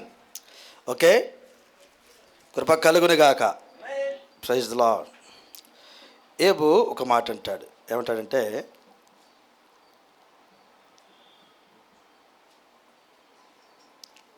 మీరు 31వ అధ్యాయం చదివితే 31వ అధ్యాయం మొదటి నుంచి మీరు 11వ వచనం దాకా చదివితే, ప్రైజ్ ది లార్డ్, తన జీవితంలో పరస్త్రీ గురించి మాట్లాడుతూ ఒక జడ్జిమెంట్ ఇస్తాడు ఆయన. ఈ మాట నేను చదువుతాను. 11వ వచనం తీయాలి, అందరూ తీయాలి. అది ఎస్ ఏది న్యాయాధిపతుల చేత శిక్ష నొందదగిన నేరం అంటే అన్నాడు, ఒక పరస్త్రీని మోహించుట అనే నేరం. నీ కళ్ళు కూడా బయటికి వెళ్ళటానికి లేదు, నీ కళ్ళు ఆశించిన దాని వైపు నీ మనసు తిరగటానికి లేదు, ఆలోచన చేయటానికి లేదు. ఎందుకు? నీ కళ్ళు ఆశించిన దాని దగ్గరికి నీ మనసు వెళ్ళడానికి కూడా లేదు. ఒకవేళ వెళితే నీ శరీరం అంతా మాలిన్యం అయిపోతుంది. అది న్యాయాధిపతుల చేత శిక్ష నొందదగిన నేరము. పరస్త్రీని చూచుట కాదు, వర్ణించుట, నీ మనసు అక్కడ తిరుగుట నీకు తగదు. ఏం జరిగిద్ది ఒకవేళ అలా తిరిగితే? నీకు తెలియని అపవిత్రత నీ మొత్తం నిండే ఉండిద్ది. నీ ప్రార్థన రాశిని కరిగిపోయేటట్టు చేసిద్ది. నీ ప్రార్థన వాంఛన పక్కగా నెట్టిద్ది ఆ అభిషేకం. నీకు ప్రార్థన వాంఛ ఉందే, దానిని నెట్టిద్ది ఆ అభిషేకం. నువ్వంటావు నాకు ప్రార్థనే రావట్లేదు. రాదు. కళ్ళు ఎక్కడ పడితే అక్కడికి వెళ్ళటానికి నీకు కళ్ళు దేవుడును ఆయన అందుకే అన్నాడు. మీరు ఈ అధ్యాయాలు 26 నుంచి చదివితే ఏమంటాడు తెలిసిన? తన రాజ్యంలో తను ఎంత గొప్పవాడు అన్న సంగతి మాట్లాడుతూ, తన రాజ్యంలో ఎంత గొప్ప కార్యాలు చేశాడు అని మాట్లాడుతూ, ఈ 31 అధ్యాయంలో ఆయన ప్రపంచం మొత్తం అసలు ఎందుకు యోబు గ్రంథం రాశాడు అనుకున్నా నేను. ఇప్పుడు చదువు యోబు గ్రంథం. ప్రపంచం మొత్తాన్ని చూపించాడు దేవుడు యోబుకి. ఇప్పుడు ఏం జరుగుతుందో యోబు చూశాడు. ఇప్పుడు ఏం జరుగుతుందో యోబు చూశాడు సార్. ఈ టెక్నాలజీ అంతా యోబు చూశాడు సార్. ఇదంతా యోబు ముందుగానే చూశాడు. చూసి గర్వపడలా. 31 అధ్యాయంలో ఏమన్నాడు తెలుసా? నా కనులతో నిబంధన చేసుకున్నాను, నేను కన్యకని ఎలా చూసుదని అన్నాడు. ఏంటి మెసేజ్? తనను తాను పవిత్రపరచుకున్నాడు, తను తాను సరిదిద్దుకుంటున్నాడు. అంత భక్తుడు తనను తాను సరిదిద్దుకుంటా ఉన్నాడు. తన లోపాలు ఏమన్నా సరిదిద్దుకుంటా ఉన్నాడు. ఆమేన్. ఆయన అంటున్నాడు, ఇది ఒక నేరము, నీ అవయవాల్లోకి వెళ్ళి నిన్ను పాడు చేసిద్ది. ప్లీజ్ విను, ఇది న్యాయాధిపతుల చేత శిక్ష నొందదగిన నేరం అన్నాడా? ప్రభు మిమ్మల్ని దీవించును గాక, కృప కలుగును గాక.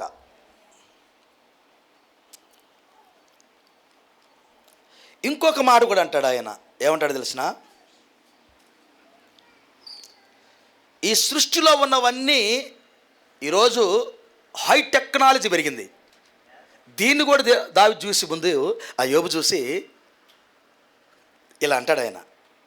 చదువుదామా దాన్ని? Praise lord. 25వ వచనం. నా ఆస్తి గొప్పదని కానీ, నా చేతికి విస్తార సొత్తు దొరికినని కానీ నేను సంతోషించిన ఎడలను. సూర్యుడు ప్రకాశించినప్పుడు నేను అతననే కానీ, చంద్రుడు మిక్కిలి కాంతి కలిగి నడుచుచుండగా అతననే కానీ చూసి, నా హృదయము రహస్యముగా ప్రేరేపింపబడి వారి తట్టు చూసి నా నోరు ముద్దు పెట్టిన ఎడల పరమనున్న దేవుని దృష్టికి నేను వేషధారి నవ్వుదును. Praise lord. అదియు న్యాయాధిపతుల చేత శిక్ష నొందదగిన నేరమగును. ఈరోజు ఏ నేరమో నీకు తెలియదు.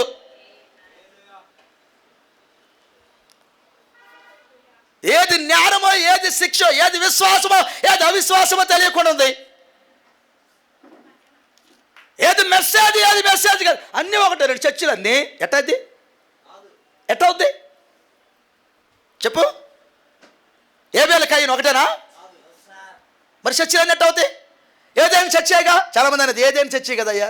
తెలియనోడు ప్రత్యక్షంగా ఆ మాట నువ్వెందుకుంటావు? మాట నీ నోట్లో ఆ మాట రావచ్చా? ఏదైనా ఒకటే కదా, ఎట్టా అవుద్ది? గొర్రెపిల్ల జీవ గ్రంథంలో పేరు రాయబడిన వాడు, పేరు లేనివాడు ఒకటేనా? శాస్త్రుడు పరిచయం యేసుక్రీస్తు ఒకటేనా? మరి ఎందుకు ఒకటి అంటావు? వాక్య విలువ నీకు మొదటగా తెలియాలి. నువ్వు విశ్వాస వీరుడు కావాలంటే ముందు వాక్యం నీకు తెలియాలి. దేవుడు నువ్వు చూడాలి, ఆయన ముఖకాంతికి నువ్వు వెళ్ళాలి. Praise the lord. హల్లెలూయా. ఇంత భక్తిపరుడికి తన కళ్ళుతో చెప్పుకోవడం అవసరమా? ఎంతకాలం నటిస్తావు? నీ భర్తకి తెలియకుండా నువ్వు చేసే పాపం, భార్యకి తెలియకుండా చేసే పాపం ఎంతకాలం నువ్వు నటిస్తావు? ఆల్రెడీ నీ ఒక దగ్గర నుంచి చదువులు తింటానే ఉంటుంది, నిన్ను నీ సాక్ష్యాన్ని తింటానే ఉంటుంది చదువులు. నిజమది.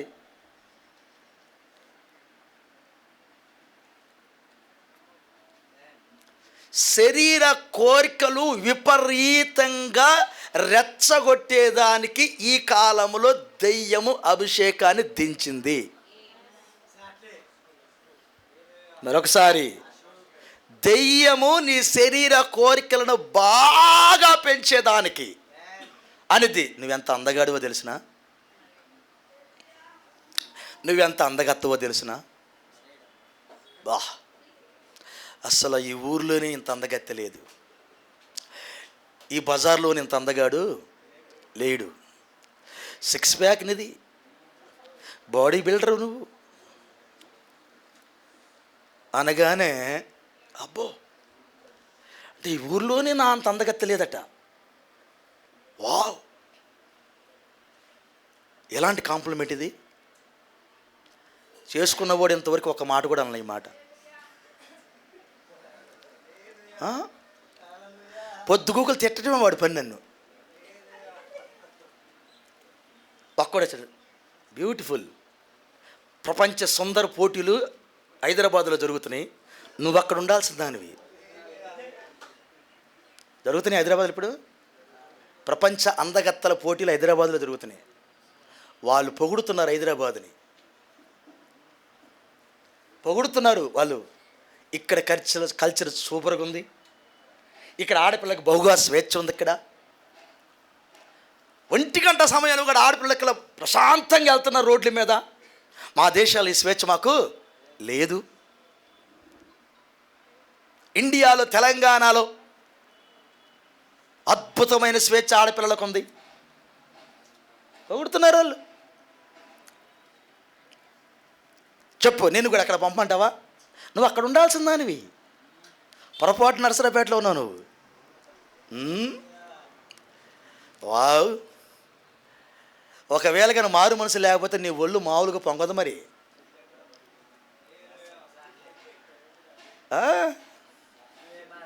Praise the lord.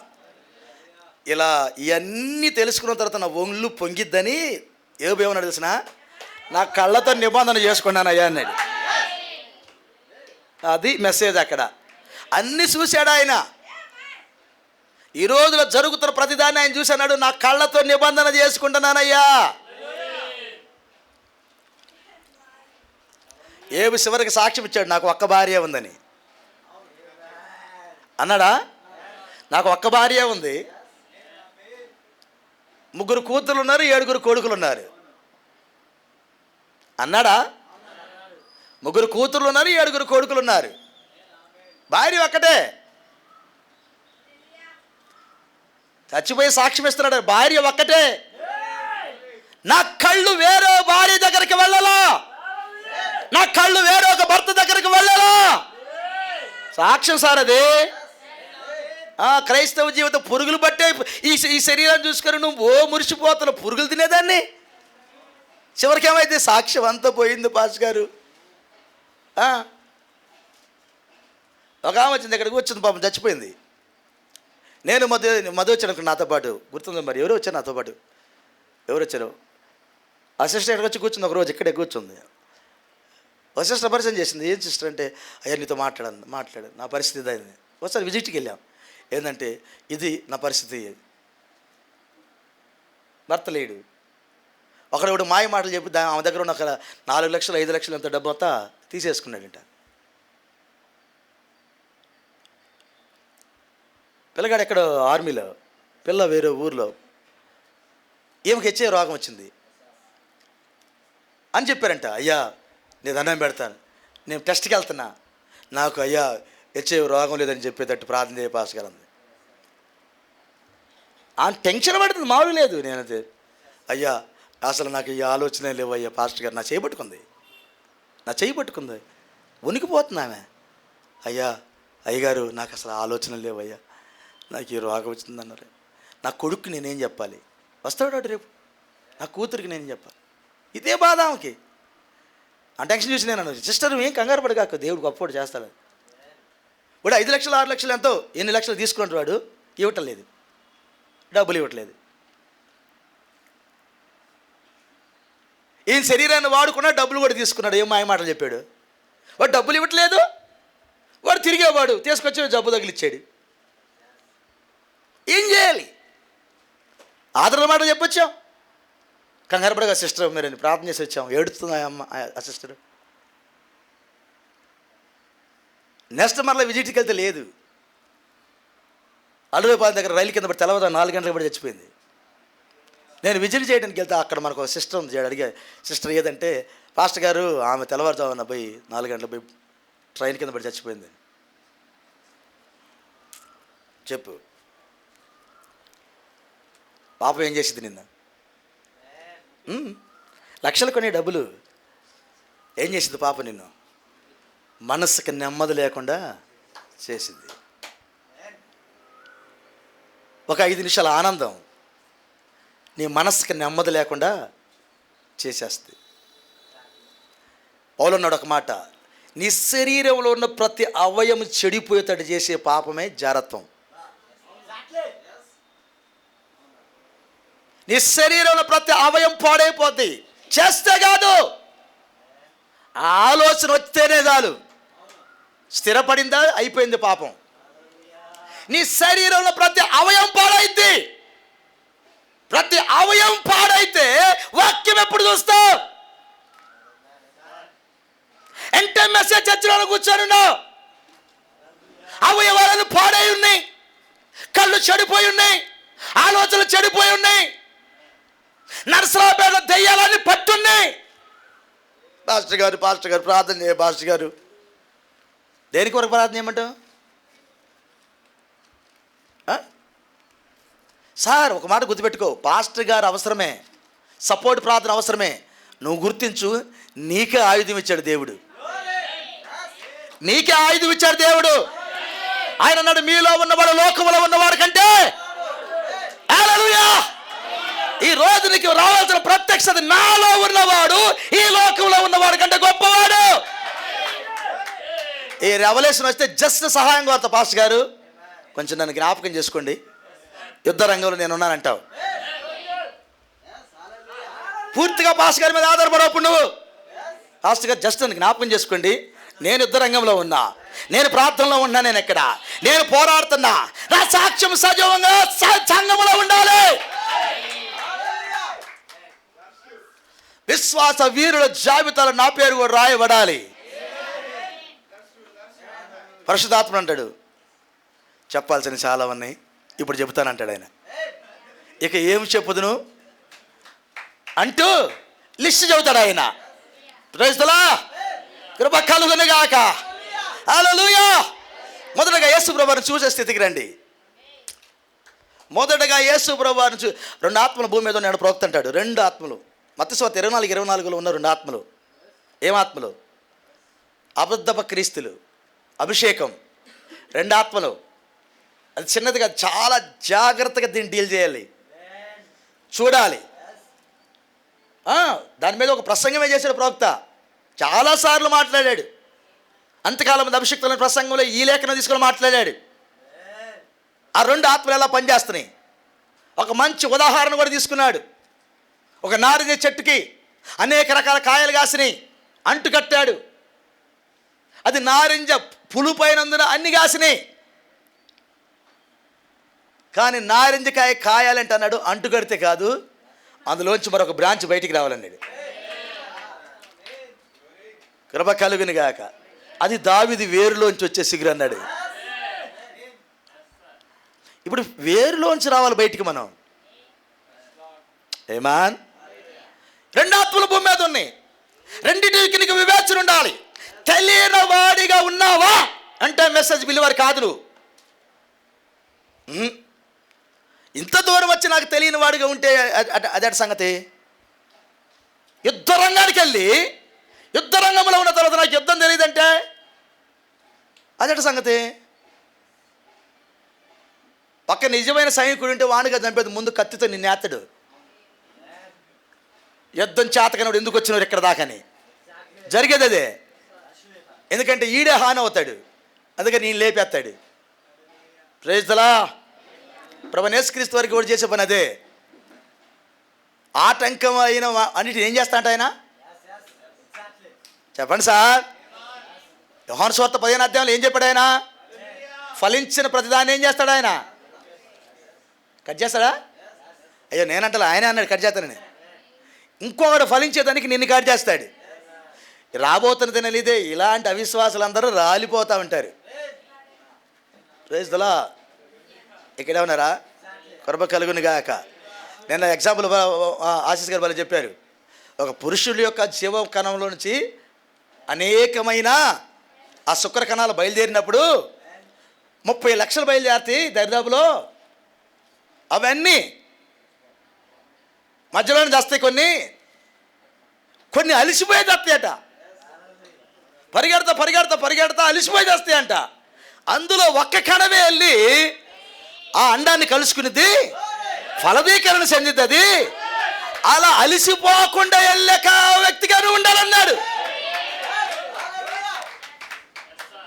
అలిసిపోయాం భాష గారు, పొద్దు గూగుల్ కోటలు అయితే ఊడి పెడతారు, అక్కడ ప్రార్థన ఇక్కడ ప్రార్థన, ఎక్కడ భాష గారు అలిసిపోతే అట్ట నువ్వు. Praise the lord.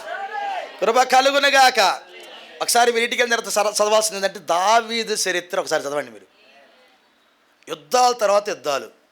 వాళ్ళు సైనికులు ఏమన్నా ఇప్పుడు నీకు దండం పెడతామయ్యా, అన్నం కూడా తిన్నావు మమ్మల్ని, టిఫిన్ కూడా చేయవు నీవు. చదువు ఒకసారి దావీదు చరిత్రని. యుద్ధం తర్వాత యుద్ధం కాసుకుని ఉంటమే.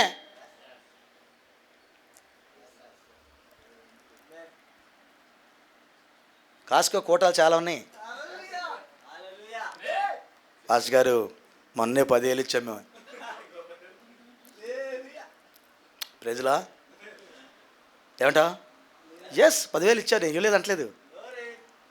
కృప కలుగునుగాక. పై ఆయన అంటున్నాడు, బేస్ 10,000 ఇచ్చాను చెబుతున్నా ఆయనకి. ఇప్పుడు 10,000 ఇచ్చా అంటయ్యా, ఆయన రుణం ఉంచుకోడు. నీకు ఎంత కావాలో కోరుకో, వచ్చేస్తుంది ఇంటికి. నెక్స్ట్ నిన్న చెప్పదని రెడీగా ఉండు. మళ్ళీ ఈ 10,000కి ఆశీర్వాదం తీసుకో, నెక్స్ట్ పనికి రెడీగా ఉండు. ఇంకెంతకాడికి ఏం కావాలి సార్ నాకు అర్థం కాలేదు. 10,000కి ఆశీర్వాదం తీసుకో, ₹1,00,000 నెక్స్ట్ పనికి రెడీగా ఉండు. Praise the lord. యెహోవా ఇచ్చాను, యెహోవా తీసుకుని ఆయన నామమునకు మహిమ కలుగునుగా అన్నాడు. నువ్వేమంటావు చెప్పు ఇప్పుడు? ఆయన ఇచ్చాడు, ఆయనకి ఇచ్చాను, ఆయన నామమునకు మహిమ కలుగునుగా కాను. ఆయనే మొత్తం పొయ్యి అన్నాడు, నువ్వు ఇచ్చాను. అలవాటు చేసుకో సార్ దీన్ని. ఇచ్చాననే మాట ఎప్పుడు రానియద్దు. కృప ద్వారా ఇది ఇచ్చాను నేను. ఆయనకు నువ్వేమిస్తావు? ఆకాశము నా సింహాసనము, బంగారపు గనులని ఎవరి, పెట్రోల్ బావులని ఎవరి, చెప్పవేం సార్? కరెన్సీ నోట్లని ఎవరి, వెండి ఎవరిది? నీదేమన్నా ఉందా? మరి నేనిచ్చా. ఏమిచ్చావు? ఏమిచ్చావన్నానా చెప్పు. నీ ప్రాణం ఏమన్నా నువ్వు తెచ్చుకున్నావా? మరి ఎవరిచ్చారు?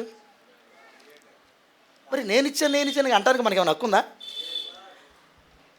ఆయన ఏమన్నాడు? వెండి బంగారాలు నాయే, 1000 కొండల పశువులు నాయే, ఆకాశము నాదే, భూమి నాదే.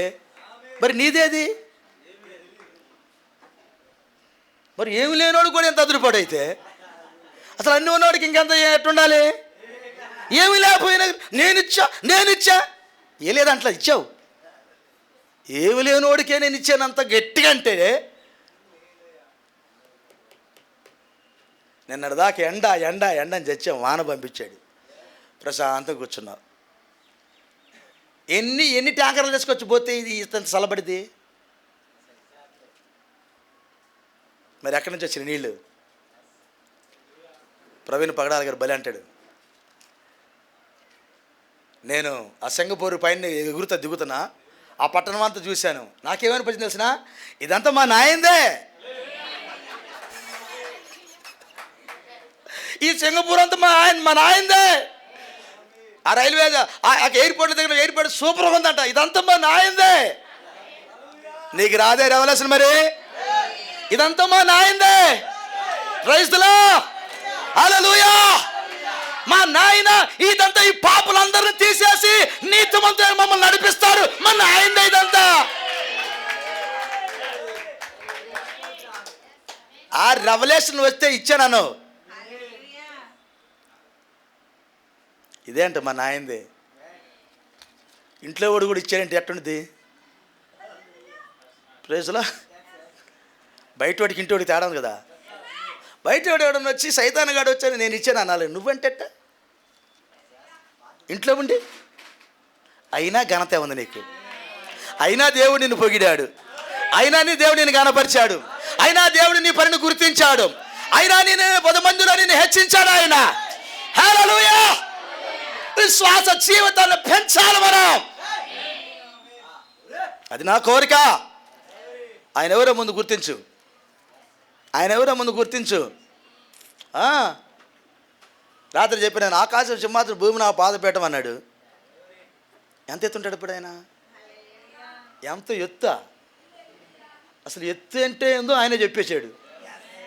మనకు తెలుసు 6 అడుగులు, 7 అడుగులు, 9 అడుగులు, 10 అడుగులు. అబ్బాయి అమ్మాయి అంటే వామ్మో 10 అడుగులా అన్న. 10 అడుగులు అమ్మ గొలియాతు కాడున్నాడు 10 అడుగులు, 14 అడుగులు వేసుకో.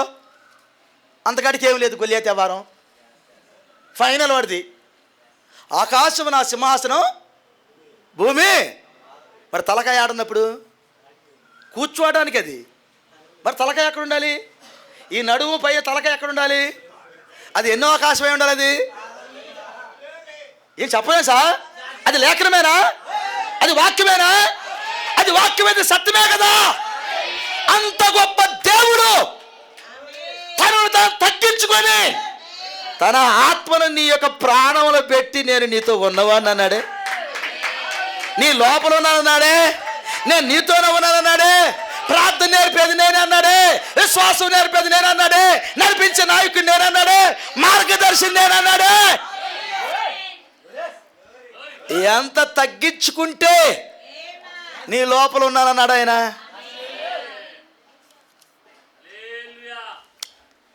నేను అప్పుడప్పుడు కూర్చొని ఆలోచన చేస్తాడు. ఆకాశం వైపు చూస్తూ ఉంటా. ఆకాశం సింహాసనం భూమి నా పాదపీఠం ఉన్నాడు. ఎంత ఎత్తున్నాడు ఆయన. బ్రెజిల్లో ఒక స్టాచ్యూ ఉంది. జీసస్ స్టాచ్యూ ఒకటి ఉంది బ్రెజిల్లో. బ్రెజిల్ దేశంలో ఉంది. అది పెద్ద ఒక కొండంత ఎత్తులో కట్టేదాన్ని స్టాచ్యూ. ఆయన పాదాల కాడని ఒక పెద్ద ఫంక్షన్ చేసుకోవచ్చు కూర్చొని పాదాల మీద. అంత పెద్ద స్టాచ్యూ మీరు చూసుంటారు. వింతల్లో, ప్రపంచ వింతలో ఒక వింతది. బ్రెజిల్లో ఉన్న జీసస్ స్టాచ్యూ ఒక బొమ్మ కొండలంత ఎత్తులో కట్టారు. చేతులు దాచుండిది. ఆయన పాదాల మీద నువ్వు పెద్ద ఫంక్షన్లే చేసుకోవచ్చు. జస్ట్ అది కొండలతో ఉంది. అదే ప్రపంచంలో వింత. ఆకాశం సింహాసనం భూమి నా పాదపీఠం అంటే ఎంత దేవుడినా.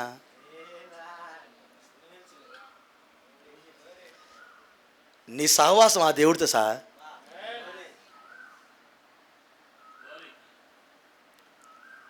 నువ్వెంత ధన్యుడివో చూడు ఒకసారి. శంశాడు మట్టివి నువ్వు.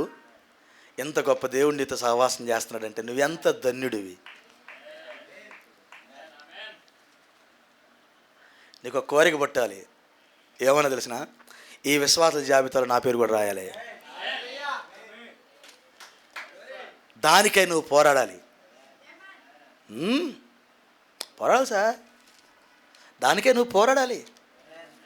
అలిసిపోవద్దు, అలవద్దు అసలు. నేను చాలా ప్రార్థన చేస్తున్నాను భాస్కర్, మంచిదే. నేను బైబిల్ బల్ల చదువుతున్నా భాస్కర్, మంచిదే. వర్తమాన పుస్తకం బాగా చదువుతున్నా భాస్కర్, మంచిదే. ఏమన్నా మంచిదే. అక్కడితో ఆగమని నేను అంటలేదు. అరిగిపోయేటట్టుగా నీ ఎముకలు, నీ కళ్ళు అరిగేటట్టుగా, నీ నోరు అరిగేటట్టుగా, నీ అవయవాలన్నీ అరిగేటట్టుగా క్రీస్తు కొరకు పనిచేయటానికి రెడీగా ఉండు. అది ఇప్పుడు నీకు కావాల్సింది.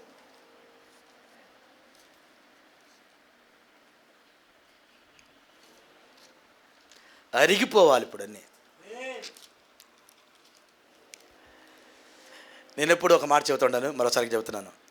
మీరు వెళ్ళి ఇంటికి వెళ్ళిన తర్వాత గ్రంథాలు చదివేటప్పుడు మనకంటూ ముందున్న విశ్వాస యోధులు చాలామంది ఉన్నారు కదా, క్షుణ్ణంగా ఒక్కొక్క వాళ్ళ జీవితాన్ని ఎలా చూస్తారంటే, పుట్టిన కాడి నుంచి చచ్చిపోయిన దాకా వాళ్ళ పనిని ఒకసారి గుర్తించండి, చూడండి. గ్రంథం చదువుతాను చూడండి. పుట్టిన కాడి నుంచి చచ్చిపోయిన దాకా దేవుడు వారిని ఎలా వాడుకున్నాడో చూడండి. వాళ్ళ మలుపులు, వాళ్ళ విశ్వాస జీవితానికి జరిగిన మలుపులు ఉంటాయి ఆడ. అవన్నీ చూడండి, దగ్గరగా ఉండి గ్రంథం చదివేటప్పుడు మరొకసారి దగ్గరగా పరిశీలన చేసి చూడండి. అప్పుడు నిన్ను అక్కడ పెట్టుకో. వాళ్ళు ఎంత కష్టపడ్డారు, నువ్వెంత కష్టపడుతున్నావు. ఆ పాత నిబంధనలో ఉన్న కొత్త నిబంధనలో ఉన్న భక్తులు ఎంత కష్టపడ్డారో వాళ్ళ కంటే ఎక్కువగా కష్టపడాల్సింది మనం. నువ్వు వాళ్ళ దగ్గర ఆక్కో. వాళ్ళ కంటే ఎక్కువగా కష్టపడాల్సింది మనం. అది దేవుడు నీ మీద పెట్టుకున్న ఆశలు.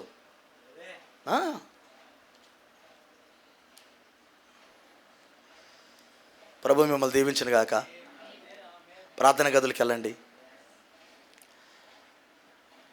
బ్రదర్ ఆశీస్ గారు ఒక మెసేజ్ చెప్పాడు మన సిరీస్లో, మన మీటింగ్లోనే. 2 రోజు ఫస్ట్ మెసేజ్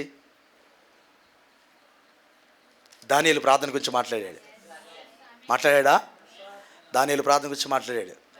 దానియేలు 9వ అధ్యాయంలో దానియేలు ప్రార్థన చేశాడు. అందులో ఒక పాయింట్ లేవనెత్తాడు ఆయన. ఏంటి ఏమనెత్తాడు? వాళ్ళ యొక్క జనులు పాపం ఒప్పుకుంటూ ఏ శాపం అయితే వాళ్ళ మీద ఉన్నదో దాన్ని తీసేయమని ప్రార్థన చేశాడు. అసలు శాపం ఎక్కడి నుంచి వచ్చిందో, ఎలా వచ్చిందో చెప్పాడా? ద్వితీయోపదేశకాండం 28వ అధ్యాయం చదివి శాపం మన మీదకి ఎలా వస్తుందో చూపించాడు. విన్నారా? మళ్ళా ప్రసంగాలై వినండి. సిరీస్ మొత్తం వినండి. మీరు దగ్గరకు పెట్టుకొని వినండి. స్టార్టింగ్ మెసేజ్ కానీ ఎండింగ్ దాకా వినండి. తిరుపతిలో లాస్ట్ మెసేజ్ దాకా వినండి. ఒక ఆత్మ అభిషేకం వెళ్తుంది, అట్లా వినండి. ఒక అద్భుతమైన మెసేజ్ అది.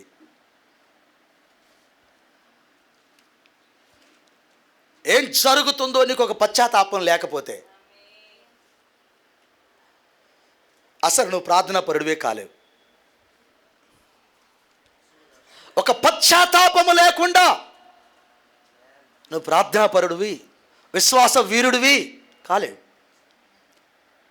ఒక ప్రవక్తగా పుట్టి భూమి మీద అతని నేత్రాలు నా ప్రజలకు శాపము ఎక్కడి నుంచి వచ్చిందో దాన్ని చూశాడు ఆయన.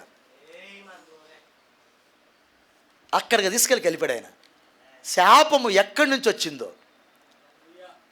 నేత్రాలు చూసి అన్నాడు. ఈ రోజున ఎంటే మెసేజ్లో అనేక మంది దానియేలు మనకు కావాలని చెప్పాడు ఆయన. భారమైన హృదయాలతో ప్రార్థన చేసిన వారు కొంతమంది ఉన్నారని కూడా లిస్ట్ చెప్పాడా? Praise the lord. తన ప్రజల కోసం ప్రార్థనలో పోరాడిన మోషే, తన ప్రజల పాపము చేస్తే తన ప్రజల పాపమును ఎత్తి దేవుడి దగ్గర మొరపెట్టిన ఎజ్రా,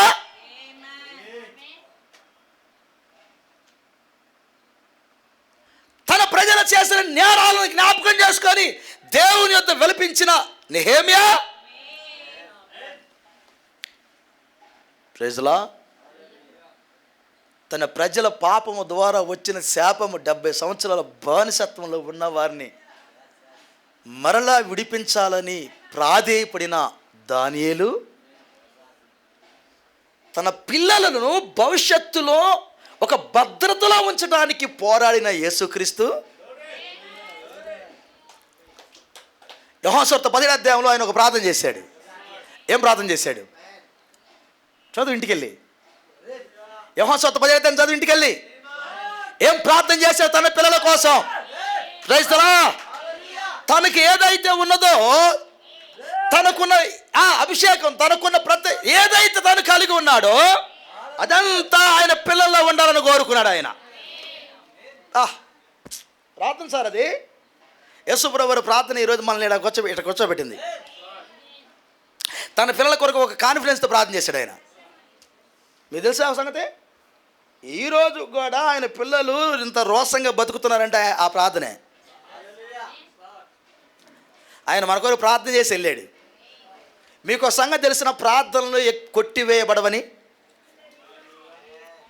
ప్రార్థనలు కొట్టివేయబడవు, రాశిగా కూర్చబడతాయి. ప్రార్థనలకి జవాబులు ఎప్పుడు వస్తాయి ఆ సంగతి ఆయన ఎరిగి ఉండే ప్రార్థన చేసి వెళ్ళాడు. ఫైనల్గా యేసుప్రభువు వారు చేసిన ప్రార్థన తన పిల్లల కోసం. 12 మంది అపోస్తలుల కొరకే ఆయన ప్రార్థన చేయాల, వాళ్ళ బోధినే వాళ్ళు కొరకు కూడా ప్రార్థన చేశాడు. అది అక్కడ రాయబడింది. అపోస్తలులతో ప్రార్థన వాళ్ళకి సహాయం చేశాడు, వాళ్ళ బోధినే వారికి కూడా సహాయం చేశాడు. ఈరోజు మనం ఆయన వాళ్ళ బోధ ఏంటున్నాం. మనం కృప దొరుకుతుందంటే ఆయన ప్రార్థన. ఈ మధ్యాహ్న వేళలో మరి యేసుప్రభువు వారు మరి నీ లోపల పెట్టిన భారం ఏంటో, మరి విశ్వాస యోధుల జాబితాలో నీ పేరు రాయాలంటే ఇప్పుడు నువ్వు ఎలా ఉండాలి? ప్రార్థన గదిలోకి వెళ్తున్నావా? యేసుప్రభువు వారి ముఖాన్ని చూడగలుగుతున్నావా? అయ్యా, యేసుప్రభువు వారి ముఖాన్ని చూసే కళ్ళేననివి. దేవుడు మిమ్మల్ని దీవించను గాక. సార్, విశ్వాస యోధుల జాబితాలో నా పేరు కూడా రాయబడన్న కోరుకుంటే సరిపోద్దంటవా? తగిన సిద్ధపాటు, తగిన పోరాటం, క్రమశిక్షణతో కూడిన జీవన శైలి, మహోన్నత కళాకాండంలో శిల్పి చేతులు చెక్కబడుతున్నా కృప కలుగును గాక. పూజ చేయండి. ఓ చిన్న శిల్పి శిల్పం వల్ల నేను ఓ చిన్న శిల్పి అని ఆ కవిత్వంలో ఒక మాట రాసి నేను. నా ఉద్దేశం ఏంటంటే చెక్కే పని నీకు కూడా అప్పగించాడని నా ఉద్దేశం. ఆయన చెక్కుతూ చెక్కే పని మనకు కూడా అప్పగించాడు. అబ్బా, కృప కలుగునుగాక. మన విశ్వాసం ఇతరులకు అందిద్దా? ఎగ్జాక్ట్లీ. నీ ప్రార్థన జీవితం ఇతరులకు అందిద్దా? అందిద్ది. నీ మంచి ప్రవర్తన ఇతరులకు అందిద్దా? అందిద్ది. నీ సాక్ష్యం ఇతరులు వెలిగించిద్దా? వెలిగించిద్ది. ఆమేన్. నీ ప్రయాస వ్యర్థమైపోనే పోదు. ప్రభువునందు మీ ప్రయాస వ్యర్థమై పోదు.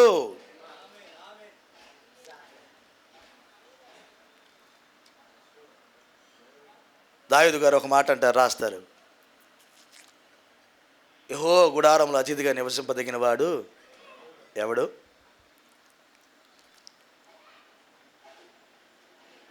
ఆ అధ్యాయంలో యథార్థ హృదయముతో నిజము పలుకువాడే. ఎట్లా? యథార్థ హృదయముతో నిజము సత్యము పలుకువాడు. అట్టివాడు తన నాలుకతో కొండెమూలు ఆడడు, తన శలికానికి కీడు చేయుడు, తన దృష్టికి నీచుడు అసహ్యుడు, తను నష్టపోయిన మాట తప్పడు. ఈ విధముగా చేయబడి ఎన్నడను కదల్చబడడు. ఇది ఒక న్యాయం. మీకు తెలిసిన చిన్నప్పుడు హాస్టల్లో చదువుకున్న వాళ్ళకి ఈ అధ్యాయం బాగా తెలుసా మీకు? హాస్టల్లో చదువుకున్న వాళ్ళు ఉన్నారా? నేను చదువుకున్నాలే, అందుకని నాకు కొంచెం తెలుసు. హాస్టల్లో చదువుకున్న వారికి ఏం చేస్తారంటే, మా వార్డెన్ గారు దొంగతనాలు ఎక్కువగా, మరి వాడు సబ్బులు ఈడు సబ్బులు వాడు డబ్బులు ఈడు డబ్బులు వాడు తెస్తా ఉంటారు. తీసినట్టు తెలిసినా మనం ఏమన్నా పెద్దవాళ్ళు కొడతారు. వాళ్ళు, అన్న నా డబ్బులు నువ్వే తీసావన్న అంటే వాడు కొడతాడు. అందుకని ఏం చెప్పలేడు. సారు చెప్పుకోవడం పోయి, సారు డబ్బులు తీశారు, సారు డబ్బులు తీశారంటే ఎవడి మీద రా నీకు అనుమానం అంటాడు. పలానా నోడి మీద సార్ వాడిని వెలుసుకుని అంటాడు. అంతే. మా సారు ఒక ఆయన ఉండేవాడు. ఇటు రారంటాడు, కత్తెర తీసుకురారంటాడు. కత్తెర తీసుకొచ్చాడు. కీర్తన గ్రంథం 15 అధ్యాయం దగ్గర తీరా అంటాడు. 15 అధ్యాయంలో పెడతాడు. కత్తెర తీసుకెళ్ళి 15 అధ్యాయంలో పెడతాడు. కత్తెర అక్కడ పెట్టి మూత అయిపోతాడు. తాడుతో గట్టేస్తాడు శుభ్రంగా. ఆదరిన కత్తెర ఈదరిన అవి పట్టుకుంటాయి కదా, లోపల కోసులేమో లోపల పెడతాడు, పైన ఆ ఏళ్ళు దూర్చే ఉంటాయి కదా, అవి ఆదరణ ఒకటి ఈదరణ ఒకటి ఉండిద్ది. అరే ఏళ్ళతో పట్టుకోరా అంటాడు. ఈదరణ ఒకటి ఏళ్ళతో పట్టుకోడు, ఆదరణ ఒకటి ఏళ్ళతో పట్టుకోండు. బైబిల్ నట్ట పైకి లేపుతారు. ఇంకొక బైబిల్ తీపిస్తాడు. 15 అధ్యాయం నువ్వు చదువురా అంటాడు. వాడు 15 అధ్యాయం చదువుతూ ఉంటాడు. 15 అధ్యాయం లాస్ట్ మాట ఉంది కదా, ఈ ప్రకారం చేయవాడు ఎన్నడను కదల్చబడాడు అని చదవగానే, ఒకవేళ వాడు దొంగతనం చేస్తే ఏం జరిగిద్దో తెలిసిన, ఈ బైబిలు ఇట రౌండ్ తిరిగిద్ది. సత్యమే చెబుతుంది. ఒకవేళ కానీ వాడు దొంగతనం చేయలేదనుకో, ఆ కత్తిరట్ట పట్టుకున్నట్టు కదా, అటు కట్ల నిలబడుద్ది. వీడు దొంగతనం చేశాయంటే ఆ బైబిల్ అటు తిరిగిద్ది. ఈ కత్తిరట్ట రౌండ్ తిరిగిద్ది, చేతుల మీద రౌండ్ తిరిగిద్దట. ఈడేరా తీసిందంటాడు.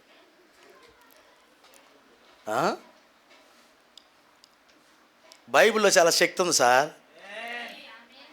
ఉపయోగించుకున్న దాన్ని బట్టి ఉంది. నేను అటు చేయమని అంటలా, నేను జరిగింది చెప్పాక నేను చేయమని అంటలా. సిద్ధాంతం చేశారు మళ్ళీ మీరు. అటు చేయమని నేను సపోర్ట్ చేయట్లా. మా సార్ అటు చేసేవాడు, ఆయనకి అట్ట విశ్వాసం ఉంది, అటు తిరిగేది నిజమే. నేను చేయమంటలా, మా భాస్కర్ రెడ్డి చెప్పాడు, నేను చేయమంటలేదు సార్, మళ్ళీ సిద్ధాంతం చేసేవారు మీరు. కృప కలుగునుగాక. మా పెదనాయన ఉన్నాడు, పాస్టర్ ఆయన. అరే ఈ బైబిల్ జీవం కలిగిందని అంటుంది, ఈ జీవం ఉందో లేదో ప్రార్థన చేస్తాను, ప్రభు ఇది ఎట్ట జీవం కలిగిందని. కూర్చొని ఒకరోజు బాస్పట్లు వేసుకొని కూర్చొని చేతులు బైబిల్ పెట్టుకొని చదువుతుంటే, బైబిల్ ఒక 2 అడుగులు పైకి లేచి కిందకి దిగింది ఆమెతోనే. నాకు చెప్పాడు సాక్ష్యం, పెద్దోడా అరే ఇందులో జీవం ఉందిరా అన్నాడు. ఎట్ట పెదనాయన అన్న, నేను బైబిల్ చదువుతున్నాను రా, ఇందులో జీవం ఉందా లేదని దాని డౌట్ రా, దీంట్లో ఉన్నట్టుండి నా చేతుల నుంచి బైబిల్ అంత ఎత్తులేసి మరలా కిందకు వాలిందిరా అన్నాడు. అప్పుడు అర్థమైందిరా నాకు ఈ బైబిల్లో జీవం ఉందని. అంతరంగాన్ని బట్టి నీకు జవాబులు వస్తాయి. అంతరంగాన్ని బట్టి నీకు జవాబులు వస్తాయి సార్.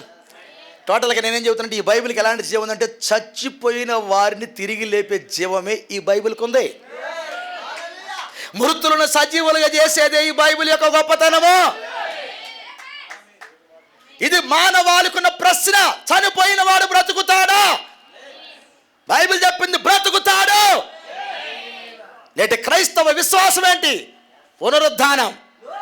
అంటే అర్థం ఏంటి? సమాధులు తెరవబడుట. వధువ నీవి నిరీక్షణ ఏంటి? ఎత్తబాటు. దాని అర్థం ఏంటి? శరీరం మార్పు.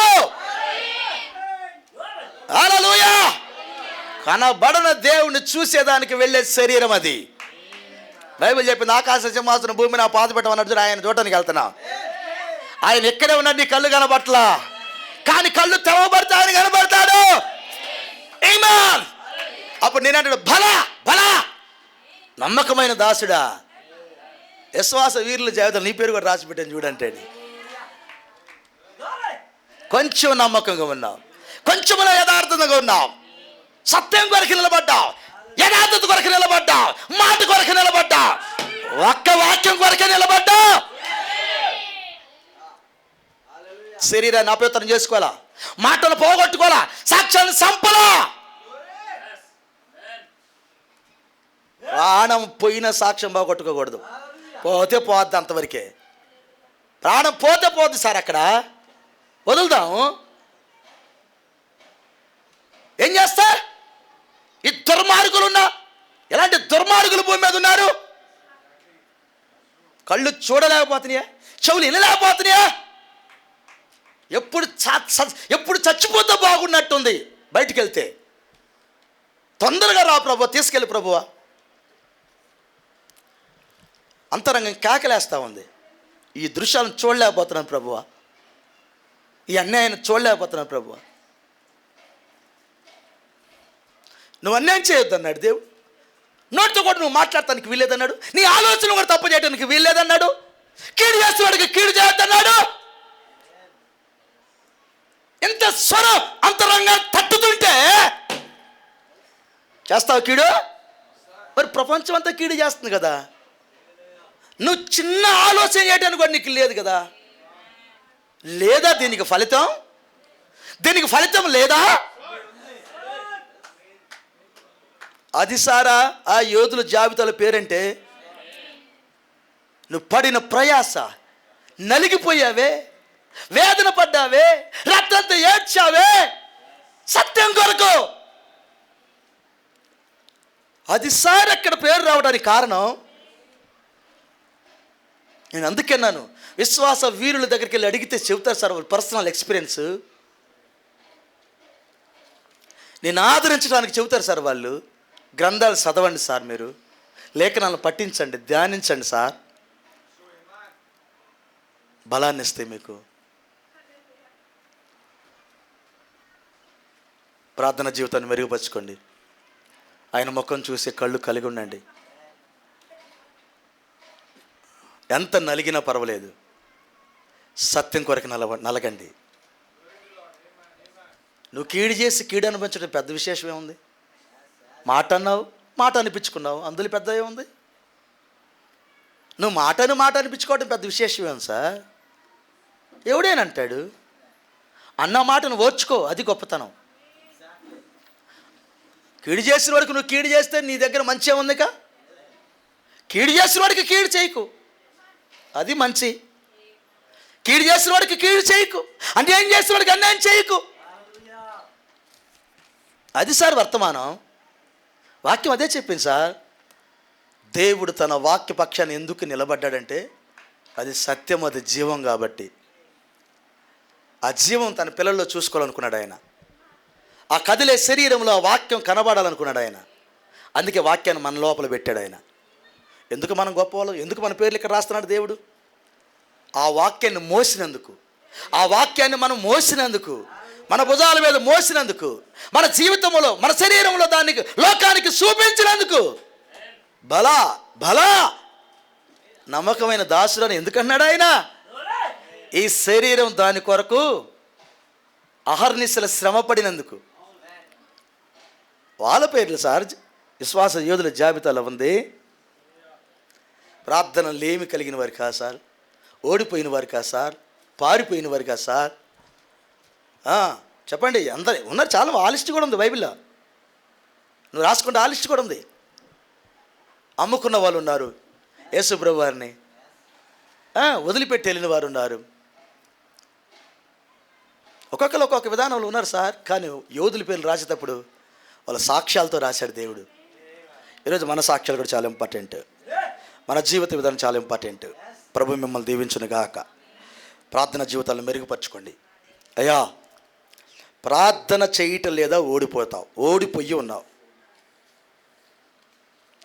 కుటుంబ జీవితాలు, చాలామంది కుటుంబ జీవితాలు కట్టుకోలేకపోవడానికి కారణం ఇదొకటి, ప్రార్థన లేమి. ప్రభు పాదాల కాడికి వెళ్తే నీ లోపం అర్థం చేస్తాడు, నీ భార్య లోపం అర్థం చేస్తాడు, నీ భర్త లోపం అర్థం చేస్తాడు. ఇదే సూత్రం, ఇదే. నువ్వు ప్రభు పాదాల దగ్గరికి వెళ్తే నీ భార్య లోపం అర్థం చేస్తాడు, నీ లోపం అర్థం చేస్తాడు. మొదటిగా నీ లోపాన్ని సరి చేసుకో, ఆటోమేటిక్గా నీ భార్య లోపం సరి అవుతుంది. లేకపోతే దేవుడు నిన్ను ప్రేరేపిస్తేనే నీ లోపం అర్థం చేసుకో, వదిలిపెట్టు, నీ భర్త లోపల ఆయన సరి చేస్తాడు. సరి చేయబడిన జీవితాలతో సాక్ష్యాలు కలిగి ఉండండి.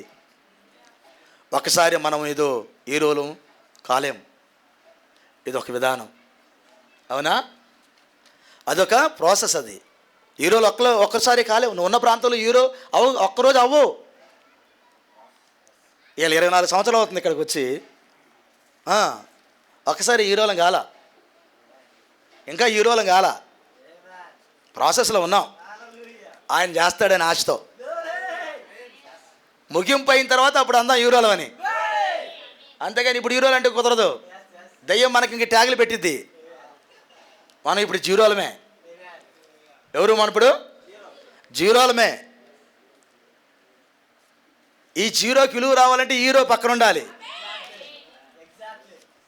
హీరో పక్కన ఉంటేనే ఈ జీరోకి విలువ వస్తుంది. ఒక్కడైన దేవుడు మన పక్కకి రావాలి. Praise the lord. ఆయన ఒక్కడే మన పక్కన నిలబడితే ఈ జీరోకి వాల్యూ వస్తుంది. అప్పుడు కృప కలుగును గాక. విశ్వాస వీరుల జాబితాలు మన పేరు కూడా రాయించుకుందామా? చెప్పరేం సార్? ఉందా? ఆ కసి ఉందా?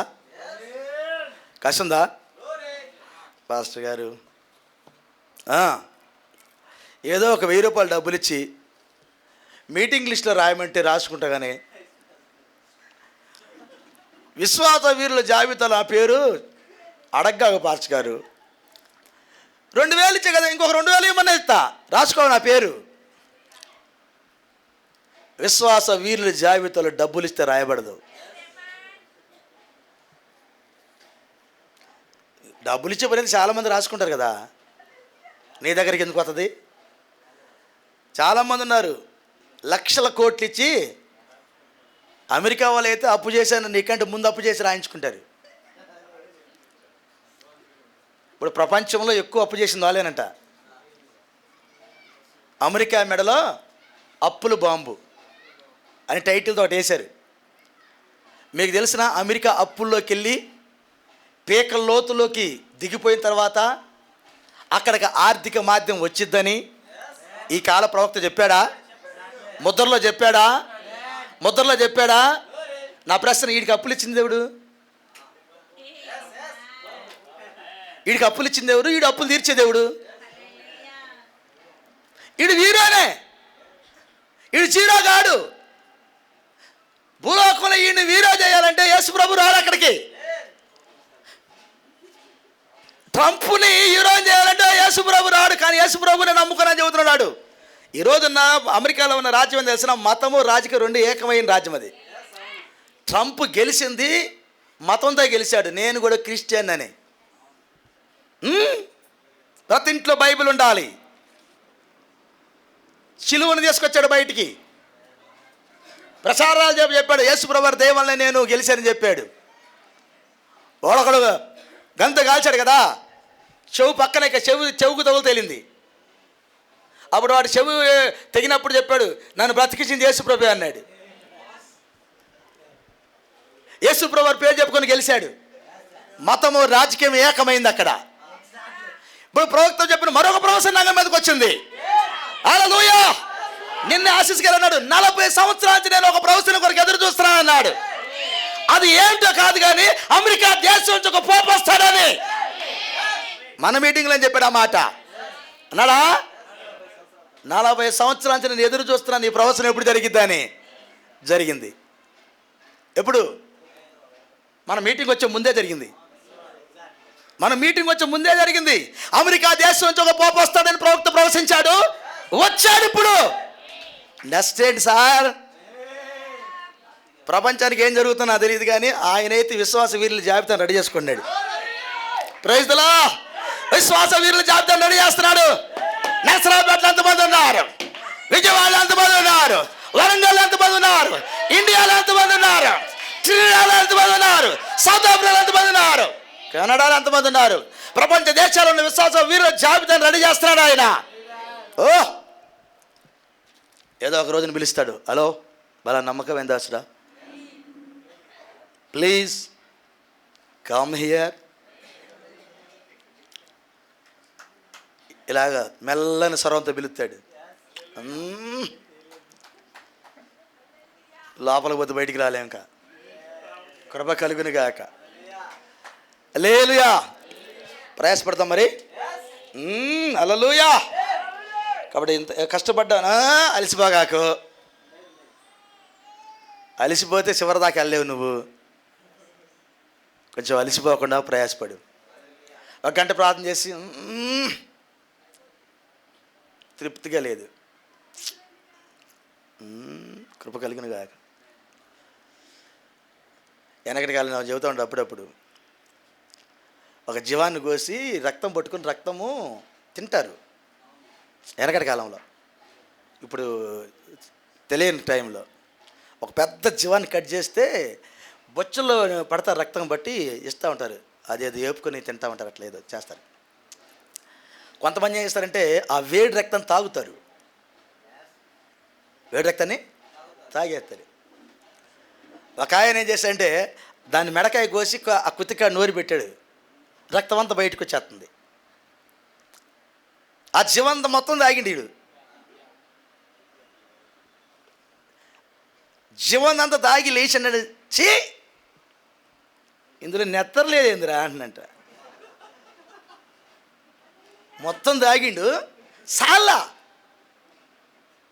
చీ, ఏదో ఒక మాట అని ఇందులో నెత్తరు కాదు, నెత్తరు లేదురా ఇందులో, చాలా ఒక పెద్ద జీవం రక్తం కూడా అతనికి చాలా బాడీలు అట్టండి. మరి కొట్లాటలో గొండ్రగొడ్డలతో వాడు భుజం నరిగితే రక్తం నాక్కుంటూ వెళ్తానంట. నువ్వైతే దాన్ని చూసుకుని ఆడబడి ఉంటావు. పోలీసులు తీసుకెళ్ళి స్టేషన్లో పెట్టి 2 తుపాకులు వాడు ఎదురొమ్మ మీద పెట్టి ఇదొరినొకడు ఎక్కి తొక్కుతుంటే వచ్చమ్మ తొక్కిండే దిగండి అన్నంట. పోలీసు ఎదురుపోయినట్టు వీడియోడు అని గుండెల మీద ఎక్కి తొక్కుతున్నట్టు తొక్కిండ్రే దిగండ్రే అన్నాడు. అంటే ఆన్లా ఎదురు తొక్కుతున్నా కానీ ఆన్లా. సార్ ఎందుకు చెప్పాను తెలిసిన, విశ్వాస వీరులు అట్టటోళ్ళు ఇప్పుడు కావాలి. వాళ్ళు కండలతో చూపించారు, ఇప్పుడు విశ్వాసంతో చూపించు. Praise the lord. 2 గంటలు ప్రార్థన చేసి ఇటను చాలా ప్రార్థన, అది నీ నోట్లోంచి వచ్చే మాట. వర్తమాన పుస్తకం చదివి అబ్బా చాలా ఇంకొక పుస్తకం చదవాలి. ఒక గ్రంథం చదివి చాలా ఇంకొక గ్రంథం, అది నీ తిండి. అప్పుడు దెయ్యం అనేది అమ్మో, దెయ్యాలని తీసుకొచ్చి నీ దగ్గరకు వచ్చి తొక్కుతున్న దాడిని అంటావు, దొక్కిండ్రే దిగండ్రే. అప్పుడు నువ్వందుగా నా మాట. అప్పుడు అక్కడుండి ఆలోచన చేసేది, వామ్మ వాడి దగ్గరికి వెళ్తే మన పని అది. సార్ విశ్వాస వీరుల జాబితా. వాళ్ళేం రక్తం తాగారు, నువ్వే వాక్యం తాగు సార్. రక్తమే వాక్యము, చాలేదని దాగి. దేవుడు మిమ్మల్ని దీవించును గాక. విశ్వాస వీరుల జాబితాలోకి వెళ్ళిన వారు అలాంటి వారు. ఏదో కొద్దిగా తిని చాలే ఎట్టొక్కట పరలోక రాజు నన్ను తీసుకెళ్ళబోతారు దేవుడు. ఇటు సర్దుబాటు చేసుకునేవాడికి పరలోక రాజ్యం ఉండదు. వీరులకి ఎక్కడ, ఎవరికి? ఒక మెసేజ్లో ప్రవక్త అంటాడు, అమెరికా దేశంలో ఉన్న ఆ సైన్యానికి వెళ్ళి చచ్చిపోయిన వాళ్ళందరూ కాళ్ళు చేతులు పోయి చచ్చిపోయిన వారు అందరూ చచ్చిపోతే వాళ్ళ ఇంట్లో వాళ్ళకి మెడల్స్ ఇచ్చారు. వాళ్ళ కుటుంబ సభ్యులను తీసుకొచ్చి గౌరవించుతున్నప్పుడు వాళ్ళకు ఒక వందనం సమర్పణ చేస్తుంటే, వీరులకు పాడే పాటలు పాడుతుంటే చచ్చిపోయిన వాళ్ళ యొక్క తల్లిదండ్రులు అక్కడ నిలబడితే దాన్ని చూసి బహుగా పొగుడుతాడు ప్రవక్త. వీళ్ళు ఎవరో తెలిసిన, వాళ్ళ బిడ్డలను పెంచి సమర్పించారు దేశానికి. కాళ్ళు చేతులు పోయి మెడల్తో ఉన్నారు కొంతమంది. దేశం కొరకు కాళ్ళు చేతులు పోగొట్టుకున్నారు వాళ్ళు. వాళ్ళ గౌరవంతో దేశం పొగుడుతుంటే సగౌరవంగా చెప్పాడు ప్రవక్త, వాళ్ళు అర్హులు, ఆ ఘనతకు వాళ్ళు అర్హులు. చెప్పలేదా ప్రవక్త? మరి ఈ రోజున దేవుని వాక్యం కొరకు నువ్వేం పోగొట్టుకుంటున్నావో, ఒక రోజున సగర్వంతో అక్కడికి నీకు స్వాగతం ఉంది.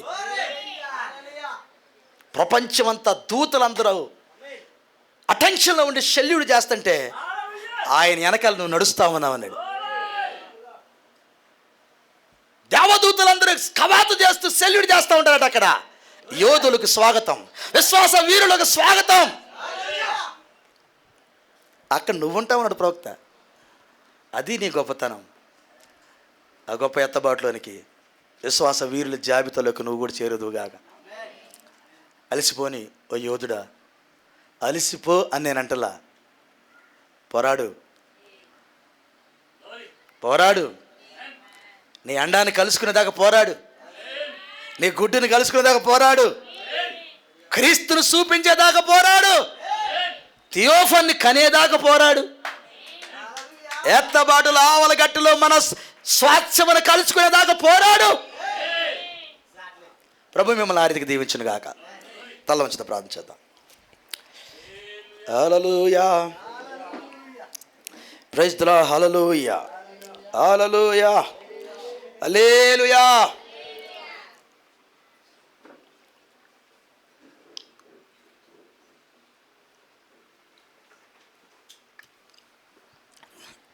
పోరాడదాం. ఎన్నుకున్నవన్నీ మరిచి ముందున్న వాటి కొరకు పోరాడదాం. మన ముందు ఉంచబడిన పరుగు పందెంలో ఓపికతో పరిగెత్తుదాం. విశ్వాస వీరుల జాబితాలో మన పేర్లు కూడా వ్రాయబడాలని పోరాడదాం. ఎస్, పరిశుద్ధాత్ముడు చెప్పాడు, తలలోంచుదాం అందరం. ఇక ఏమి చెప్పదును? యథార్థవంతుల పేర్లు, విశ్వాస వీరుల ప్రేమలు, త్యాగాలు చేసిన వారి పేర్లు, పోరాడిన వారు, తమ జీవిత కాలంలో ₹1 కూడా నేను లంచం తీసుకోలేదని చెప్పిన వారి పేర్లు, మాట తప్పని వారి పేర్లు, ఒకే ఒక్క మాట కొరకు తన బిడ్డను దహన బలిగా ఇచ్చిన వారి పేర్లు, న్యాయం కొరకు ఎలాంటి శిక్ష వచ్చినా భరించిన వారి పేర్లు విశ్వాస వీరుల జాబితాలో వ్రాయబడినవి. మరి నీ పేరు సంగతి ఏంటి? వ్రాయబడినట్లు పోరాటం ఉన్నదా? సహోదరుడా, వ్రాయబడినట్లుగా నీ పోరాటం ఉందా? దినంతటికి ఒక ఆయుధం ఉందని మనకు చెప్పబడింది. నీ జీవితాన్ని మెరుగుపరుచుకోవడానికి దేవుడు నీకు ఇచ్చిన ఒక చక్కని ఆయుధం, అది ప్రార్థన. హెచ్చుగా ప్రార్థన చేయి, లోతైన ప్రార్థన చేయి, ఉపవాస ప్రార్థన చేయి. ప్రభు ముఖ కాంతికెళ్ళి నీలో పాపములన్నీ తీసివేయబడినట్లుగా ప్రార్థన చేయి. బల నమ్మకమైన దాసురాని నిన్ను చూసి అంటానికి యోగ్యత కలిగిన బిడ్డగా అక్కడ నిలబడినప్పుడు నువ్వు అనక మునిపే ఆయన అంటాడు, నేను మెచ్చుకుంటాడు ఆయన. ఎస్, నీ పేరు కూడా విశ్వాస వీరుల జాబితాలో రాస్తాడు. అలాంటి కృపదేవుడు మనకు అందించునుగాక.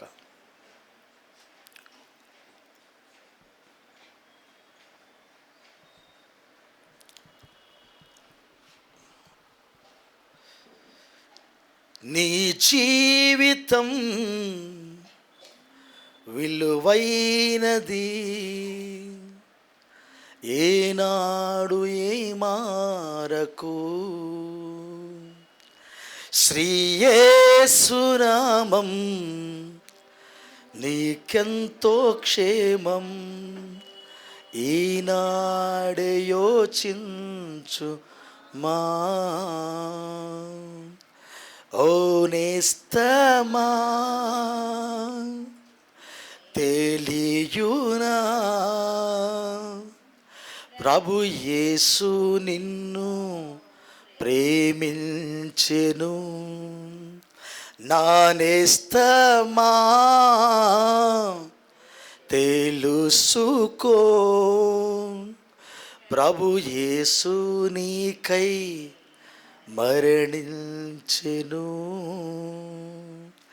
నీ జీవితం విలువైనది, ఏనాడు ఏ మారకు. నమ్మదగిన యేసయ్యా, మా జీవితాలు చాలా విలువైనవి. ఆ గ్రహింపు మా అందరికీ అనుగ్రహించినందుకు స్తోత్రములు. ఇంకా అర్థం కాని బిడ్డలకు వారి జీవితాలు చాలా విలువైనవని అర్థం చేయ ప్రభువా. భర్త లేనంత మాత్రాన విలువలేనిది కాదు, భార్య లేనంత మాత్రాన విలువలేనిది కాదు, బిడ్డలు లేనంత మాత్రాన విలువలేనిది కాదు. ఎందుకంటే అన్నిటినీ సమకూర్చే మీరున్నావు కాబట్టి ప్రతి జీవితం విలువైందే. ప్రభువా, మాకు భర్త శాశ్వతం కాదు, భార్య శాశ్వతం కాదు, పుట్టిన బిడ్డలు కూడా మాకు శాశ్వతం కాదు. మాకు ఎప్పటికీ మాతో ఉండే తండ్రి మీరే. ఆ కారణ చేత నువ్వు మాకు భర్తవని చెప్పావు, మా యజమానుడు అని చెప్పావు, మా తండ్రి. అన్ని పోస్టులు మీవే ప్రభువా, మీరుంటే మాకు చాలు ప్రభువా. ఈ లోకములు జయించటానికి, ఈ లోకమును జయించి ఆవుల గట్టుకు రావటానికి ఎవరున్నా లేకపోయినా మీరుంటే చాలు స్వామి. నీ కృప మాకు తోడుగా ఉంటే చాలు, నీ మాటలు మాకు వినబడుతుంటే చాలు, నీ లేఖనములను చూసే కళ్ళు వినే చెవులు మాకుంటే చాలు, నీ కొరకు బ్రతికే తీర్మానాలు ఉంటే మాకు చాలు ప్రభు. అది మమ్మల్ని ఆవలగట్టుగా ఖచ్చితంగా తీసుకెళ్ళిద్దని మేము నమ్ముతున్నాం. తల వంచిన నీ బిడ్డలందరూ దీవించండి ప్రభువా. పలుకబడిన ప్రతి మాట వారి హృదయాల్లో ఫలింప చేయండి దేవా. మీరన్నారు నేను వాక్య విషయంలో రోసమ కలిగిన దేవుడని. ఎస్, నీ పిల్లలు కూడా రోసంగానే ఉండాలని కోరుకున్నావు తండ్రి. అయ్యా, 100 సంవత్సరాలు మేము జీవించిన ఈ పాపపు లోకములో ఆవల గట్టులో మమ్మల్ని గురించి స్వరం వినబడకపోతే మా జీవితం వ్యర్థమే కదా. ఒకడు 100 మంది బిడ్డలు కానీ 100 సంవత్సరాలు దీర్ఘాయుష్మంతుడే బతికినను అతను చనిపోయినప్పుడు సరి అయిన సమాధి చేయబడకపోతే అతని కంటే పురుట్లో పుట్టి చచ్చిపోయిన పిండమే మేలు కదా అని అన్నావు తండ్రి. అలాంటి జీవితాలు మాకు దూరమగునుగాక. మా పుట్టుక మా మరణము నీ యొద్దనే ఉండునుగాక. మా పుట్టుక గురించి మా మరణము గురించి మీరు సాక్ష్యం ఇచ్చుదురుగాక. అవి అక్కడ వ్రాయబడునుగాక, మీ కవిలలో రాయబడునుగాక. అక్కడ మా చరిత్రను మీరు చదువుదురుగాక. మా పితరుల యొక్క చరిత్రను మీరు చదివినట్లుగా మా జీవితము కూడా అక్కడ చదవబడునుగాక. స్వామి, ఆ రీతిగానే మమ్మల్ని దీవించావు. మాకు ఇవ్వబడిన ఈ ప్రత్యక్షతను మీ ఎవరం పోగొట్టుకోవద్దు దేవా. తెరవబడిన నేత్రాలు, తెరవబడిన చెవులు, తెరవబడిన హృదయాలు మా అందరికి దయచేయండి. ప్రతి మాట మాలో ఫలింప చేయండి. విశ్వాస వీరుల జాబితాను చదువుకున్నాం ప్రభువా. వారు ఎంత త్యాగాలు చేస్తూ అక్కడికి రాగలిగారు స్వామి. ఈ మధ్యాహ్న వేళలో అయ్యా, మేము ఇక్కడ నరసరాపేటలో ఉన్నామంటే ఎన్నో కూటాలు, ఎన్నో సువార్త సభలు పెట్టుకున్నాం. ఇదంతా నీ కృపే. మాకు కూడా త్యాగాలు నేర్పుతున్నావు. మా పితరుల కంటే మేము ఎక్కువేం చేయలేదు, కానీ ఇంకా చేయాలని ఆశ అయితే ఉంది ప్రభువా. మా యాత్ర ముగించే లోపు మా శక్తి లోపంలో నీ కొరకు పనిచేసే భాగ్యం ఈ చిన్న వధువుకి ఇవ్వు ప్రభువా. త్యాగాలు బిడ్డల కనుక నాయన నేర్పు ప్రభువా. పైనున్న వాటిని వెతికే, పైన దాచుకునే జీవితాలు బిడ్డలకు దయచే ప్రభువా. అయ్యా, మీ ఎదుటికి వచ్చినప్పుడు మీరు దాచిన కన్నీళ్ళు, మీరు దాచిన ధనం, మీరు దాచిన ప్రభువా వారు ప్రయాస అంతా వాళ్ళకు చూపించినప్పుడు ఆదరించబడతారయ్యా. వాళ్ళు పడిన ప్రయాస వ్యర్థమై పోలేదని, ఇవన్నీ నా తండ్రి నా కన్నీళ్లను దాచిపెట్టాడని వారు ఆనందిస్తారు ప్రభువా. తండ్రి, కృప చూపు దేవా. రీతిగా ఎవరు ఓడిపోవద్దయ్యా, ఎవరు వెనక్కి దిగి చూడొద్దయ్యా, ఎవరు అలిచిపోవద్దయ్యా. అయ్యా, విశ్వాస వీరుల జాబితాలు కొందరు స్త్రీలను కూడా చదివామయ్యా. వాళ్ళ భర్తల పునరుద్ధానాల కొరకు ఎదురు చూసిన స్త్రీలు ఉన్నారయ్యా. అయ్యా, మా కళ్ళు కూడా ఆ రీతిగా పునరుద్ధానం చూసే కళ్ళుగా ఉంచయ్యా. ఎత్తబాటుగా మమ్మల్ని సిద్ధపరచు ప్రభువా. కృప చూపు తండ్రి. తల ఉంచిన బిడ్డలందరూ దీవించమని ఆశీర్వదించమని వేడుచున్నాం స్వామి. ఇక్కడ తల ఉంచి ప్రతి బిడ్డను, ఈ లైవ్లో ఉన్న దేవుని బిడ్డలను కూడా దీవించయ్యా. ఇప్పటి వరకు పోరాటంలో ఎక్కడి వరకు వచ్చిన నీ బిడ్డలను ఆ ఎత్తబాటు జరిగేంత వరకు వారు నీతో రావడానికి సహాయపడు తండ్రి. ఎక్కడ ఆగొద్దా ఎవరు? ఈ శ్రమలను, ఈ శోధనలను, ఈ పరీక్షలను చూసి ఆగొద్దయ్యా. అయ్యా, మా ప్రవక్త చెప్పినట్టు నీ గురి బహుమానం మీద పెట్టు. నీ ముందు శోధనల మీద పెట్టకు గురి. నీ కళ్ళు అక్కడ చూడొద్దు, బహుమానం వైపు చూడండి. మీరు అక్కడికి వెళ్ళగలరన్నాడు ప్రభువా. మా నేత్రాలు నీ వైపు చూసే కృప దయచేయండి. ఎందుకంటే మా బహుమానం మీరే కాబట్టి. దీవించి ఆ రీతికి స్వామి ఆశీర్వదించు. కృపతో నింపమని వేడుచున్నాం. తలవంచిన ఈ బిడ్డలందరినీ దీవించు ప్రభువా. లావిలోని బిడ్డలు కూడా మరొకసారి దీవించు. పలుకుబడిన ప్రతి మాట నూరంతలుగా ఫలింపచేయండి. తిరిగి వెళ్తున్న మార్గాల్లో తోడుకుండమని స్వామి తండ్రి. మరి నష్ట జరుగుతున్న నాయన మరి బండివరపాల ప్రార్థన కూడా దీవించమని వేడుచున్నాం. ఈ వారంలో మాకు ఉపవాస ప్రార్థనలు ఉన్నాయి ప్రభువా. ప్రభరాత్రి భోజనం ఉంది. నెక్స్ట్ వీక్ మమ్మల్ని సిద్ధపరచుదేవా. అయ్యా, రక్తపు లైన్లోని మేము ఉండాలి. కుడి ఎడమలకు మేము తొలగిపోవద్దు. బహుమానం పొందునట్లుగా ఈ పోరాటంలో అలయక ప్రయాసపడే కృప మా అందరికి దయచేయండి. మా పితరుల్లో ఉండి ఏ రీతికి మీరు నడిపించారో మాలో ఉండి మీరు నడిపించమని వేడుచున్నాం. తెలుసుకోవాల్సిన విషయాలు కోకొలలుగా ఉన్నాయి. అన్నీ తెలుసుకోవడానికి కృప చూపండి తండ్రి. నీ కృపకు మమ్మల్ని పూర్తిగా అప్పగించుకుంటూ ఈ ధన్యతను బట్టి, ఈ వర్తమానాన్ని బట్టి, ఈ సహవాసాన్ని బట్టి లెక్కింపులేని స్తోత్రములు తెలియజేస్తూ, ఒక దినమున విశ్వాస వీరుల జాబితాలు మా పేర్లు కూడా రాయబడతాయని నమ్ముతూ, అక్కడ మేము ఖచ్చితంగా కలుసుకుంటామని నమ్ముతూ, అప్పటి వరకు ప్రభువా తండ్రి మేడి మీద చేయబెట్టి ఎన్నికి తిరిగి చూడకుండా మిమ్మల్ని చూసేంతవరకు ఈ పోరాటంలో ముందుకు సాగే కృప మీ అగ్ని స్తంభము ద్వారా, మీ మేఘ స్తంభము ద్వారా మమ్మల్ని నడిపించమని, కృపలో ధన్యతను మేము కలిగి ఉండటానికి, పొందుకోవటానికి సహాయపడమని మరొకసారి నీ కృపా హస్తములకు మమ్మల్ని అందరిని అప్పగించుకుంటూ క్రీస్తు మీ నామములో అడిగిపెడుచున్నాం తండ్రి. ఆమేన్. మన తండ్రి అయిన ప్రభువైన యేసుక్రీస్తు కృప, ఆయన సన్నిధి, తల వంచిన మనకు సకల పరిశుద్ధులకు ఆ ఎత్తబాటు జరిగేంత వరకు, పరిశుద్ధుల పరివారం కలుసుకున్నంత వరకు, విశ్వాస వీరుల జాబితాల దగ్గరకు మనం కూడా చేరుకున్నంత వరకు ఆయన కృప సదాకాలము తోడే ఉండి నడిపించునుగాక. Amen. Amen. God bless you all. దేవుడు మిమ్మల్ని దీవించునుగాక. ఈ వారంలో మనకి ఉపవాస ప్రార్థనలు ఉంటాయి. Praise the lord. కృప